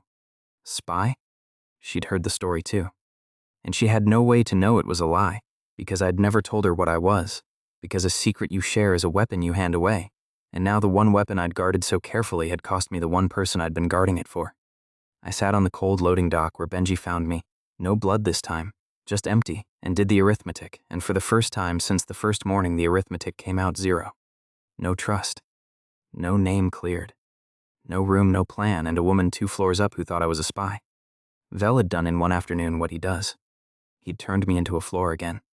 Benji sat down next to me and didn't say I told you so, which is the mark of the only kind of friend worth having, because he had, and we both knew it, and saying it would have cost me something I didn't have left to spend. They're voting the trust closed tonight, he said instead. Emergency session. Vel moved it same day. You're out by midnight, a pause. I look, there's no appeal for a felon on a discretionary clause. It's clean. He built it clean 3 years ago and he's just pulling the string now. He'd checked because that's Benji. He checks even the doors he knows are locked. I'm sorry, man. Whatever you've got left, it's not paperwork. He owns the paper. I sat with it. I let myself have the whole shape of the loss all the way down. Because a loss you won't look at comes back at you later. I'd had the best weapon anyone ever had, and I'd spent it on a thought that didn't land, in the one room I'd known since the gala I could never fight in, because I couldn't keep my heart quiet. Vel hadn't beaten my gift. He'd beaten the man carrying it, used the one crack in me, the caring, the thing that made me audible, and let the crowd and the marble do the rest. And that's the thought I kept turning, on the cold dock, empty, out by midnight. He didn't beat the gift. He beat me, which meant the gift was still whole, still mine. Still the one thing in the world Marcus Vel, for all 19 undefeated years, did not actually understand, because he thought he'd caught an unstable ex-con with a recorder, and what he'd actually done was corner the only man alive who could hear the difference between what he said and what he knew. He'd told his own disciplined mind to find who was new. He still didn't know the answer. He thought the driver was a loose end he'd tied off. He had no idea the driver could hear him tie it. I didn't have a plan yet. I had 84 million reasons it was over and one reason it wasn't. And the one reason was this. I'd spent the whole 3 weeks trying to hear a gap in Vel that wasn't there, and I'd been asking the wrong question the entire time. I just didn't understand that yet. It took me the drive home, and one thing Benji said in the dark to finally ask the right one. But that's the next act. For now, I want the record to show that I lost, completely, in front of everyone, exactly the way I was first buried, and that I sat on a loading dock at the bottom of it with a friend who'd warned me, and I did not even then put my head down. A man who has nothing has one advantage. I'd said it the first morning. I still had it. Losing everything a second time just meant I had, once again, nothing to protect and all the time in the world. Benji said the thing that turned it, in the dark, driving me home from the lowest afternoon of my life, and he didn't even know he was saying it. I don't get it, he said. You can hear everyone. Why couldn't you hear it coming? Because there were 200 of them. I told you. A crowd's a wall. Right, but he frowned at the road. It's not that they were loud. You said it's never loud. It's that there were too many gaps at once. 200 people all being one thing on the outside and another on the inside, all at the same time, and you can't. You hear the space between people, and there were 200 spaces. I sat up, not because it was comforting, because it was true in a way I hadn't said to myself, and saying a true thing out loud in the right words changes what you can do with it. I'd been thinking about my gift wrong for 3 weeks. Everyone thinks of it wrong, including me, as a lie detector. It isn't. A lie detector tells you a person is lying. Mine does something stranger and more exact. It reads the distance between a person's inside and their outside, the gap between what they know and what they show. When the gap is wide, Ferris saying squared away over 12.2, it rings like a struck glass. When the gap is narrow, it's quiet. And a crowd nearly kills me not because it's loud, but because it's 200 gaps at once, 200 distances between inside and out, and I have no wall thick enough to stand in the middle of all of them. And that was the key, sitting in the dark, that unlocked Vel. Because I'd spent 3 weeks failing to hear Vel and calling it his discipline, and it wasn't discipline, or not only. Vel has no gap. His inside and his outside are the same. Not because he hides the inside, because he spent 19 years making himself a man who genuinely believes his own paperwork. He doesn't think I'm framing an innocent man. He thinks I'm handling a loose end, and he means it, all the way down. There is no distance in him between what he knows and what he shows, because he has arranged deliberately over a lifetime to know only what is convenient to show.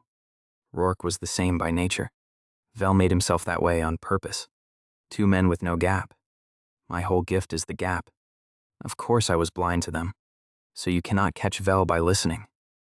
I finally understood that, completely, at the bottom of everything. There is no confession in him to overhear, because he's stopped confessing anything even to himself. But, and this is the whole rest of the story, so I'm going to say it slowly, a gap is not only a thing you find, it's a thing you can make. I can push.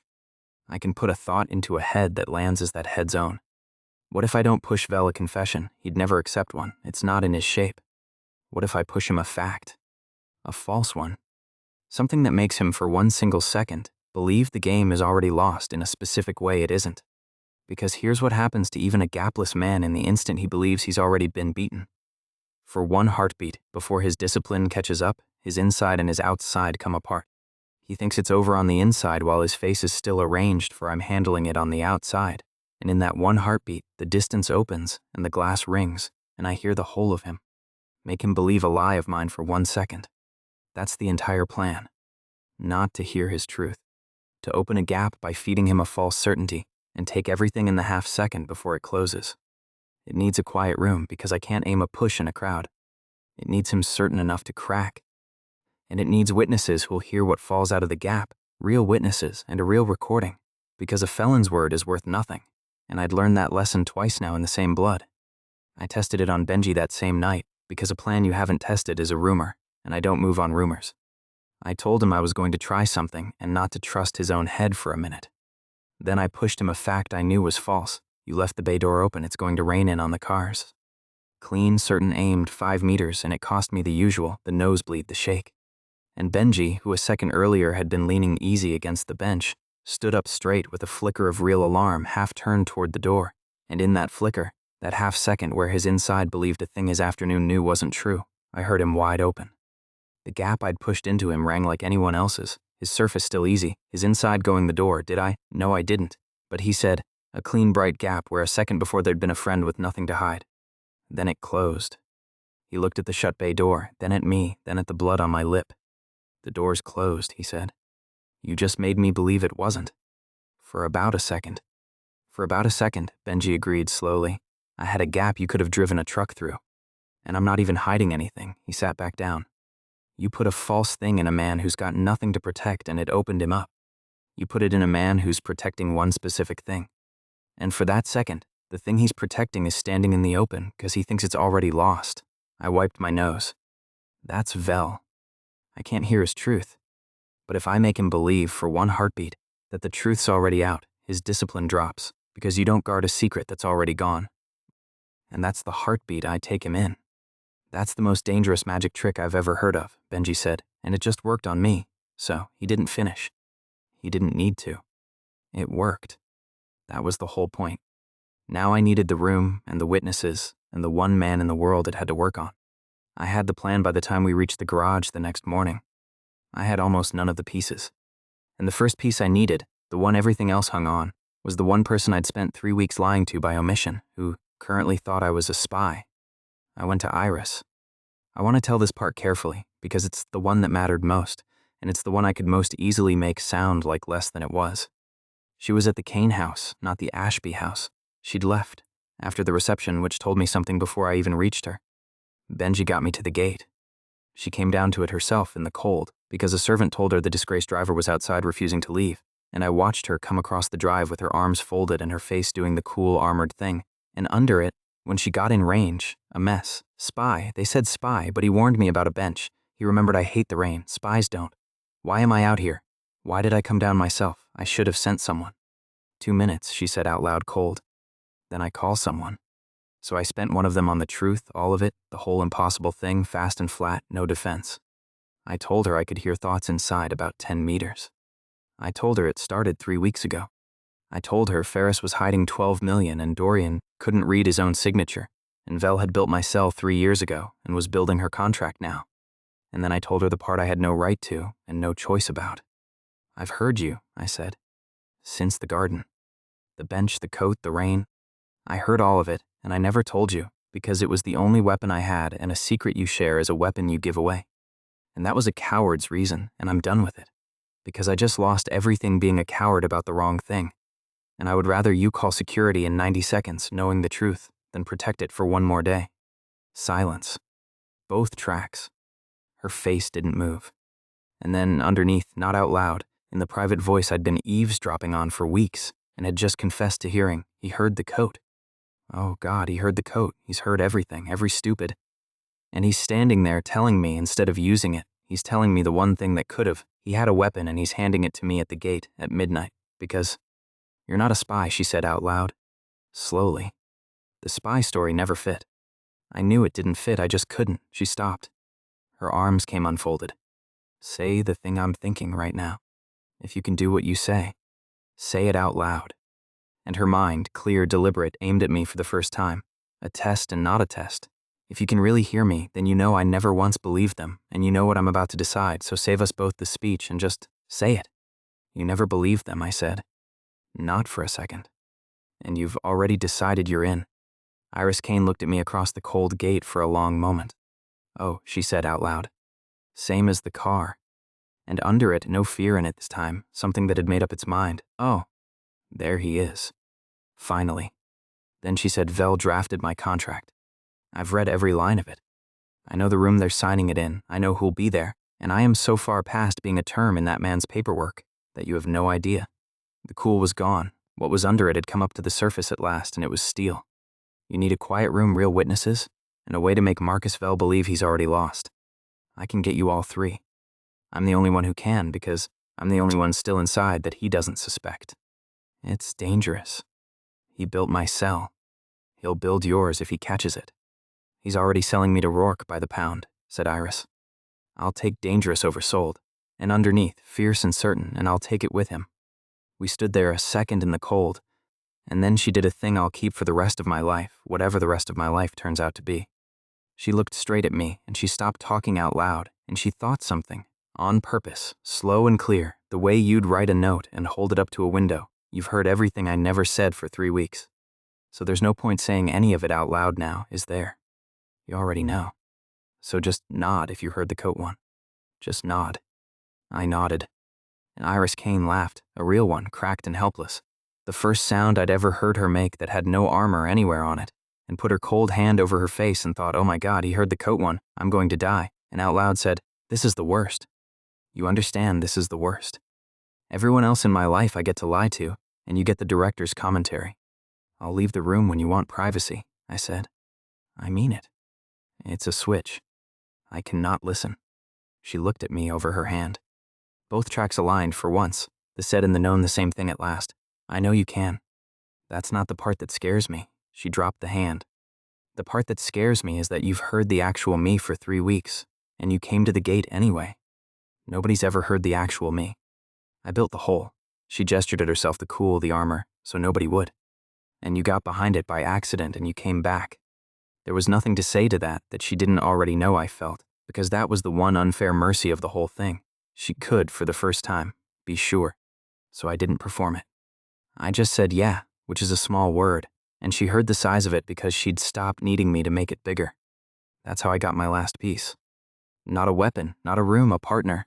The one person in either family with a clean inside and an outside to match it, who'd been quietly on my side since she was 17 and had just found out the driver had heard every word of it. I'd spent 3 weeks afraid that sharing the secret would cost me the weapon. It turned out sharing it with the right person was the only way the weapon ever got aimed. We built the room over the next 4 days, the 3 of us, and I'll give you the pieces without the trick, because the trick is Act 8, and it only works if you don't see it coming any better than Vel did. The room was the easy part, and Iris found it. The Rourke sale needed a final private signing, the moment the 2 families put their names to the thing that handed the harbor over.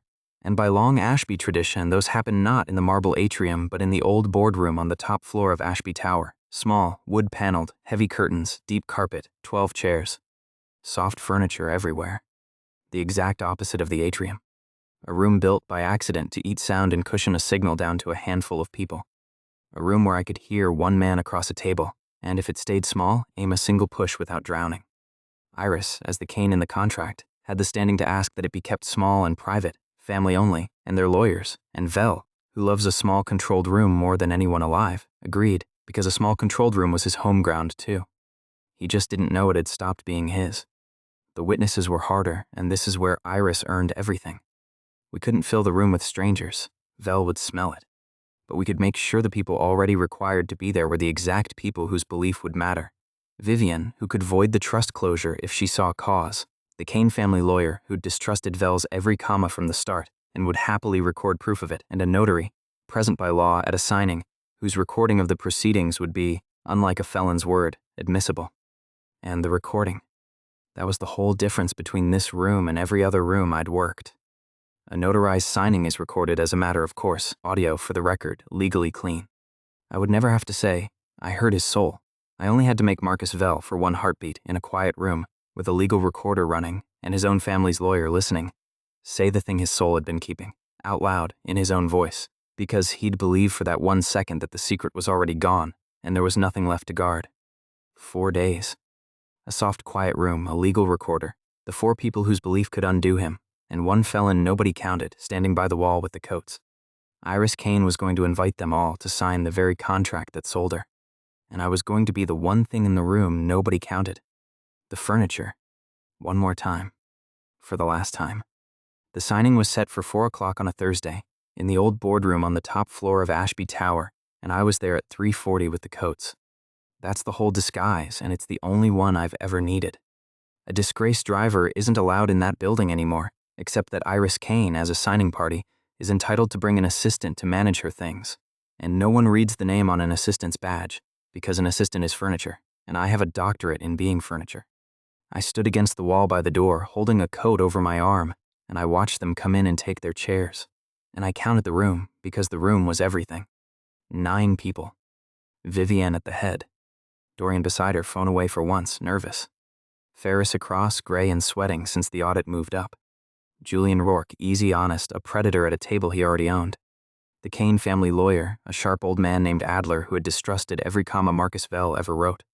A notary in the corner with a recorder already running, red light on, because a signing of this size is recorded by law, clean, admissible, and the entire reason I was about to win.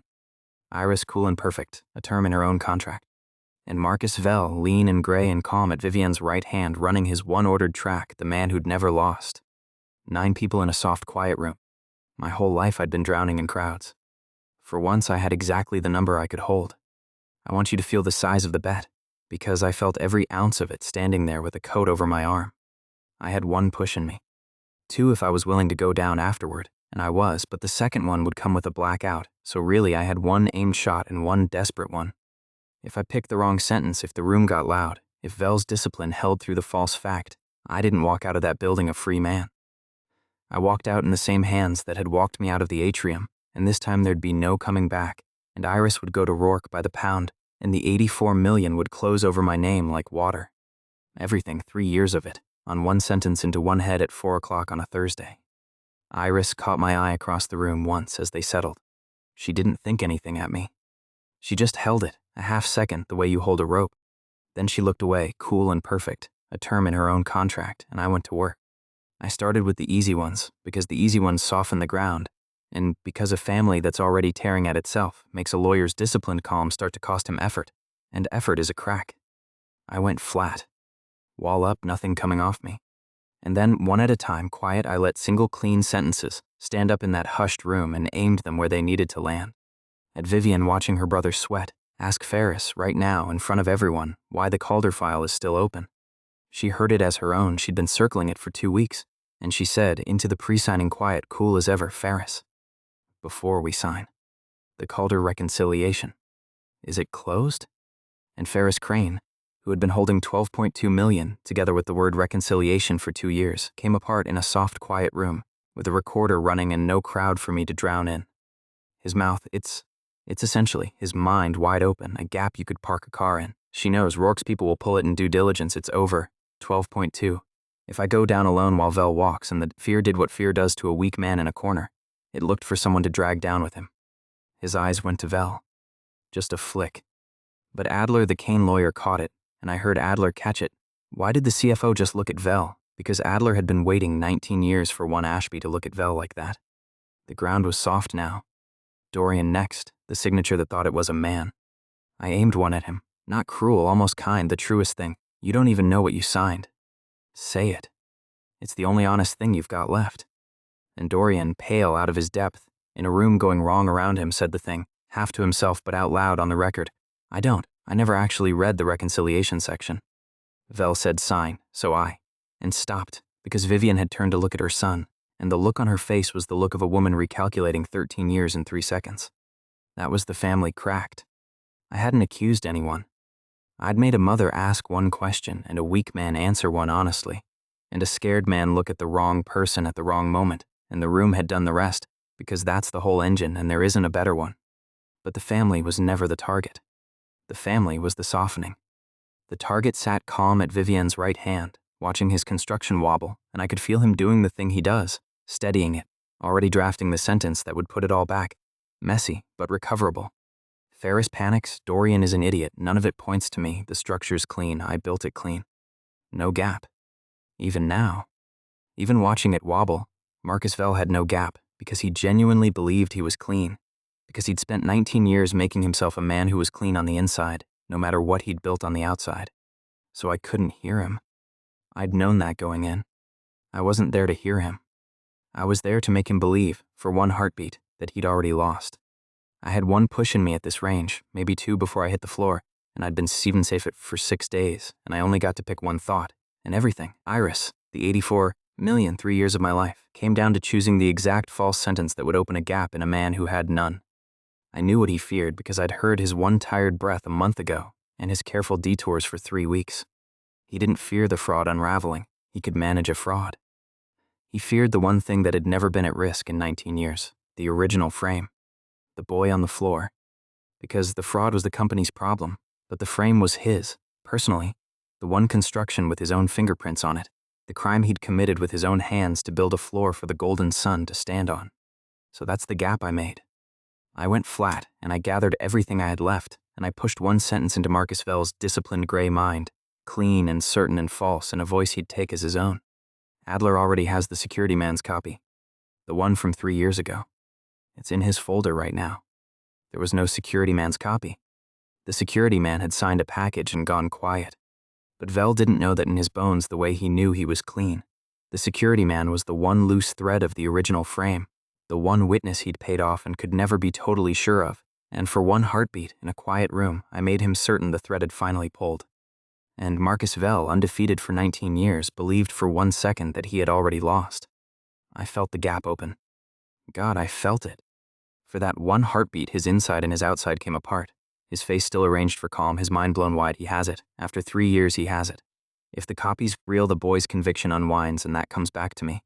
I have to get ahead of it. I have to control the frame before Adler opens it. I have to. And a man who believes the secret is already out stops guarding the secret and starts managing it out loud, which is the one thing his discipline had never once let him do. Vell turned to Vivienne. Fast, smooth, a man getting ahead of a disaster. And he said out loud in the quiet room, into the running recorder, in front of Adler and the notary and his own family, the sentence that ended him. Vivienne, before Adler says anything, whatever's in that folder about the boy, the Calder structure was set up on the company's behalf, and the conviction 3 years ago was unnecessary. He heard himself. He heard himself say the conviction 3 years ago was unnecessary out loud on the record, in the half-second before the gap closed and his discipline came screaming back. And I watched Marcus Vell's face do the only human thing I ever saw it do, which was understand, 1 full beat too late, that no one had opened any folder, that Adler had nothing, that he had just, for the first time in 19 years, confessed to an empty room, because someone had made him certain the room was already full. The recorder's red light was on. Adler, the Kane lawyer, sat very still, the way a man sits when 19 years of waiting arrives at once. The notary's pen had stopped, and Vivienne Ashby was looking at her right hand, at Marcus Vell, with an expression I'd waited 3 years to see aimed at anyone but me. I stood against the wall with a coat over my arm, blood coming from my nose that no one was looking at, and said nothing and did nothing, and had just taken apart the man who'd built my cell without saying a single word he could ever trace to the furniture. Marcus, said Vivienne Ashby very quietly into the ringing silence, what conviction 3 years ago was necessary? And Marcus Vell, for the first time in his life, had no ordered sentence ready, because you cannot pre-draft your way out of the words already on the record in your own voice. What happened next happened fast, the way a building comes down fast after standing for years, all at once, because everything was already holding everything else up. Adler moved first. The Kane lawyer opened the folder he did not, in fact, have anything in, and it didn't matter, because Vell had already confessed to what he thought was inside it. For the record, Adler said, to the notary, to the room, in a voice with 19 years of patience finally spending itself, Mr. Vell has just referenced a necessary conviction in connection with the Calder structure. I'd like that read back. Twice. And the notary, pale, reached for the recorder, and the red light that had been running the whole time became the loudest thing in the room. Rourke stood up. He didn't argue and he didn't rage, because he was an honest man and the honest thing was arithmetic. He'd come to buy a clean company and he was now sitting in a crime scene. And a crime scene isn't an asset, it's a liability with a courthouse attached. I think, said Julian Rourke, buttoning his coat, flat and unbothered, that this signing is not happening today, or any day. And under it, the same words because he never had a gap. The deal's dead, the deal was always going to be dead the second it stopped being clean, pity next. He looked at Iris on the way out, one appraising second, and thought the girl's not a term in anything anymore, and left and took the tallest ladder in the room out the door with him. And then Iris Kane, who everyone in that room still thought was a term in a contract, stood up and landed the blow that was hers alone, because a trap needs a hand inside it and she'd been that hand the whole time. She didn't need my gift for this part. She had the contract, her contract, the one with her name in it like a building, and she'd read every line of it and she set it on the table, open and put one finger on a clause and said, cool and clear and absolutely lethal, since we're reading things into the record. Section 11. The one Mr. Vell drafted that assigns ancillary Kane family assets to the Rourke acquisition. I'd like the notary to note that I am listed by name in Section 11 as an ancillary asset. And I'd like my father, she looked at old Adler, to note that the man who wrote me into a contract as property is the same man who just confessed to writing a boy into a prison. She let it sit. The Kane family withdraws. from the signing, from the sale, and from any further instrument bearing Marcus Vell's hand. And underneath, aimed at me across the room, fierce and bright and unafraid, one clear thought: that one was mine. It was hers. I'd opened the gap. She walked the whole family out through it.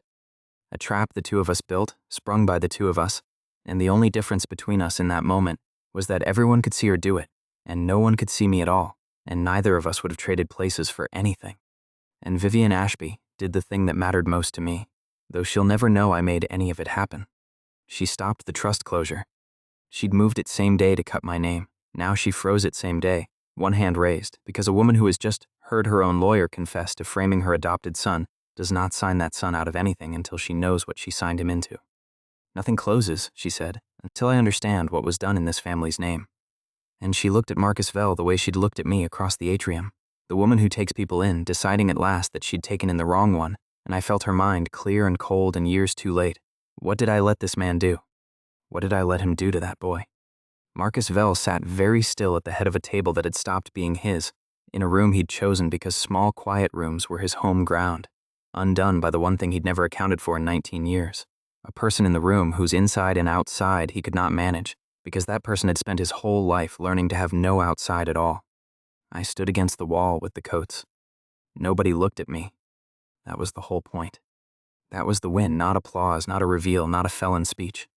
Just a lawyer confessing, a deal collapsing, a mother freezing a clause, and the furniture by the door, bleeding quietly, having said nothing anyone could ever trace. The gap I'd made lasted one heartbeat. It was enough. It's always enough if it's the right heartbeat in the right room, and you've spent your whole life learning to wait for it. Here's how it ended, the parts that happened after the room, quickly, because the room was the whole of it and everything after was just the world catching up to what one recorder had already caught. Marcus Vell did not go quietly, but he went. A man who has confessed on a notarized record to a necessary conviction has handed the one thing his whole career avoided, a document with his name on it, pointing at him instead of the floor. Adler took the recording to people who wanted it very much. It took months, because everything real takes months, but the frame came apart the way frames do once you pull the one nail that was holding the story square. The paid-off security man offered a choice between his generous package and a perjury charge, remembered a great deal. The public defender who'd called me son and looked at his watch turned out to have taken a call 3 years ago from a number belonging to Vell's office the week of my arraignment. None of it was lightning. All of it was just true, finally allowed to be true, because a man had said one sentence in a quiet room believing it was already too late to matter. My conviction was vacated in the spring. I want to be honest that it did not feel like the movies. There was no gavel, no crowd, no music. There was a letter, and a smaller letter, and a hearing I sat through in a borrowed suit that fit better than the last one. And at the end of it, a clerk handed me a form that said the state of Marin no longer considered me a criminal, and I stood on the courthouse steps holding a piece of paper that gave me back 3 years it could not actually give back, and I felt, mostly, tired. Justice arrives too late to be joy. It arrives as the end of a particular kind of tiredness, and that's enough, and it has to be.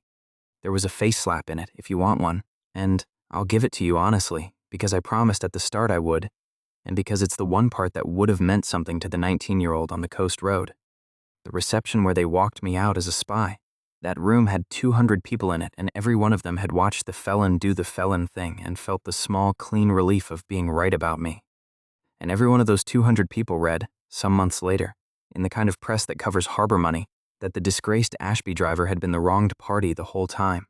Framed at 19, vindicated at 24, his conviction vacated, the family lawyer disbarred and charged. I was invited once to a thing at Ashby Tower after it all settled, a stiff apology of an evening, and I went, and I stood in the same atrium where they'd emptied my jacket, and I watched 200 people who'd been so comfortable being right about me try to arrange their faces into having always known. I heard all of it, of course. I can't not. 200 interior tracks scrambling to rewrite themselves. I always thought there was something off about that case. I never really believed it, poor man. How awful. The sound of a crowd retconning its own comfort, which is the least surprising sound in the world. I didn't need it. That's the thing I'd want the 19-year-old to know. I stood in the atrium where they'd branded me and heard 200 people privately promote themselves to my defenders, and I felt nothing about it at all, because I'd stopped, somewhere in the last year, needing a room to think well of me. The only opinions in that building I cared about were a woman who'd known I was innocent since she was 17. and a friend who'd warned me not to go in and pulled me off the marble when I did anyway. 2 people. Everyone else was weather. Let them retcon. I got my coat myself this time and left. The trust did not close me out. Vivian saw to that, and I let her, and we have never once spoken about why she did it or what she'd let Vel do, because some ledgers you leave closed on purpose. She's not a villain, and she was never quite a mother, and we have arrived, she and I, at the honest thing we always were, 2 people who owe each other a great deal and love each other imperfectly, and will manage, now, as something like equals. The 84 million matters less than you'd think. It turns out that the number I'd been fighting for was never really the point. The point was my name, and I have it back, and a name is worth more than the money it's attached to, which is a thing only a man who's had neither ever learns. Ferris took a deal and cooperated. Dorian surprised me at the end. Faced with the whole of it, the Golden Sun did the first genuinely difficult thing of his life. He told the truth, all of it, without a lawyer flagging where to sign, and it cost him the gold, and I think it was the making of him, or the start of it. We are not friends. We had exactly one real conversation in a hallway, and it was 9 words long, and it was enough. I should have said something. 3 years ago, that's 8. The 9th was my name, said correctly, for the first time. I'll take it. Benji I owe more than I can put in a paragraph, so I'll put it in one anyway, because he'd hate a longer one. He warned me off the reception, and I didn't listen, and it cost me everything, and when I came back from the bottom of it with a mad plan about quiet rooms and false facts, he didn't say I told you so, and he didn't say it was crazy, and he didn't ask a single question about how a magic trick that made his own head lie to him was going to hold up in a boardroom. He just said, "What do you need?" And then he got it, the badge that got me in the room as an assistant, the 4 days of surveillance on the boardroom's acoustics, the ride to the courthouse, the ride home from it. He runs the motor pool still. He could run a great deal more. I've offered, more than once, and every time he looks at me like I've suggested something obscene and says the fleet needs him. What he means is that, being the one person who was in it with me from the oil drum to the courthouse steps, is a job he's not willing to promote himself out of. I've stopped arguing. Some men measure their worth by the size of the thing they're standing next to. Benji measures his by whether the thing standing next to him is still standing. I am. Because of him more than once.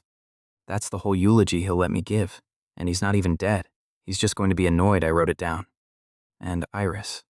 The Rourke sale died with the signing, and when a sale that would have spent her died, so did the arrangement that had priced her, and Iris Kane became, for the first time since she was a girl, a person who was not a term in anyone's contract.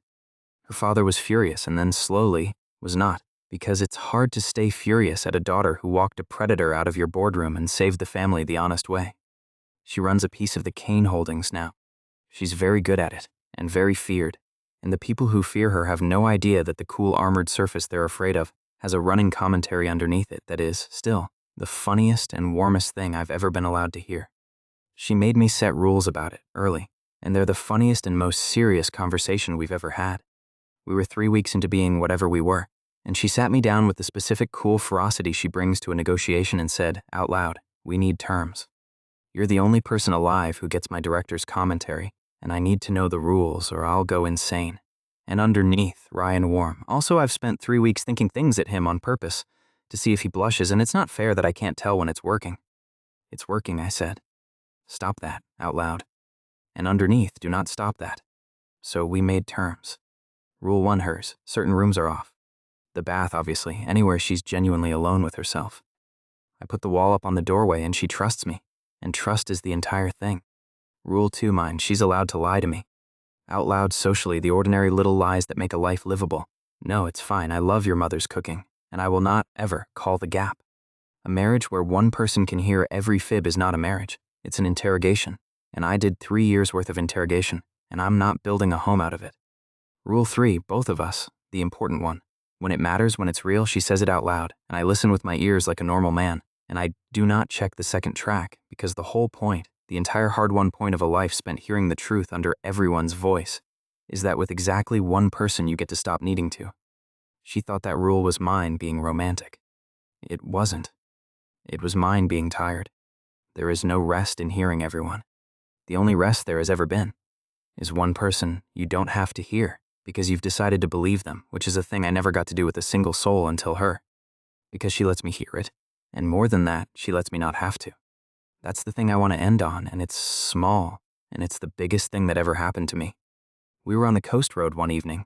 The coast road, the one where all of this started, 3 years and a whole life ago, and she was driving for once, and I was in the passenger seat, and she was telling me something dry and cool about her day, and underneath it, warm and quick in mine, the second track ran, and I realized I'd been listening to both, out of habit, the way you'd read subtitles you don't need.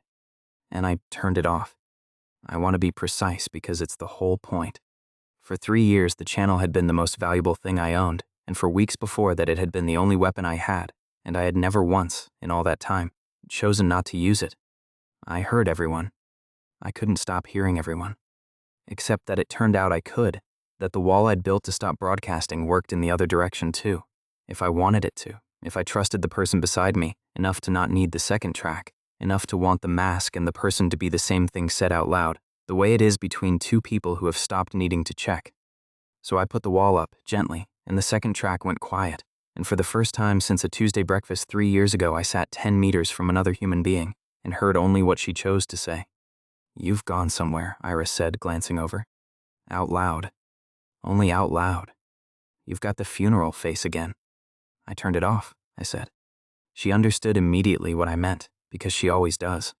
She was quiet a moment watching the road. "You didn't have to." "I know." "You turned it off." And she didn't say the rest, and I didn't hear the rest, and that was the entire gift. That, for once I had to wait like everyone else, like a normal man, to find out what the woman beside me was thinking and trust that she'd tell me, and she reached over without looking and put her hand over mine on the seat, and I found out the ordinary way, the slow way, the way that costs you nothing and means everything. Exactly what Iris Kane was thinking, because she told me, out loud, in her own good time. You cannot lie to a man who hears the truth under your voice. It's the first thing I told you, and it's true, and it made me rich, and it saved me, and it took apart the man who buried me. But it turns out the thing I actually wanted, the whole time, under all of it, was the opposite. Not to hear the truth under someone's voice. To sit next to one person in the world I trusted enough to just believe. I still hear the rest of them. That doesn't switch off for good, and I wouldn't switch it off if it did. A man who can hear the distance between what people say and what they mean has work to do in a world with a great deal of that distance in it, and I've found the work, quietly, and it's good work, and that's a different story. There are people who deal in the space between the said and the known, the way Vel did, and there always will be, and it turns out the world could use one man who can hear them coming. But that's later. That's the seed of the next thing, and I'll only give you the one line of it, the way it was given to me. A month ago I was in a crowd, a real one, a train platform, 400 strangers, the old white flood, and I was doing what I do now, riding it, letting it wash past like weather. And somewhere in the middle of the 400 voices, all of them the ordinary desperate music of people not saying what they think, I heard one that was different. One inner voice, clear as a struck glass, that no mouth anywhere on that platform was moving to speak. Someone else who wasn't broadcasting. Someone else who could hear the flood. Someone else out there with the channel open and, unless I was wrong, listening for the exact same thing I was. I turned to look. The train came in. The crowd moved. And that's where I'll leave it, because that's where it left me. A free man, with my name back and the right person beside me, standing in a crowd I'd finally learned to survive, having just heard for the first time that I was not the only one.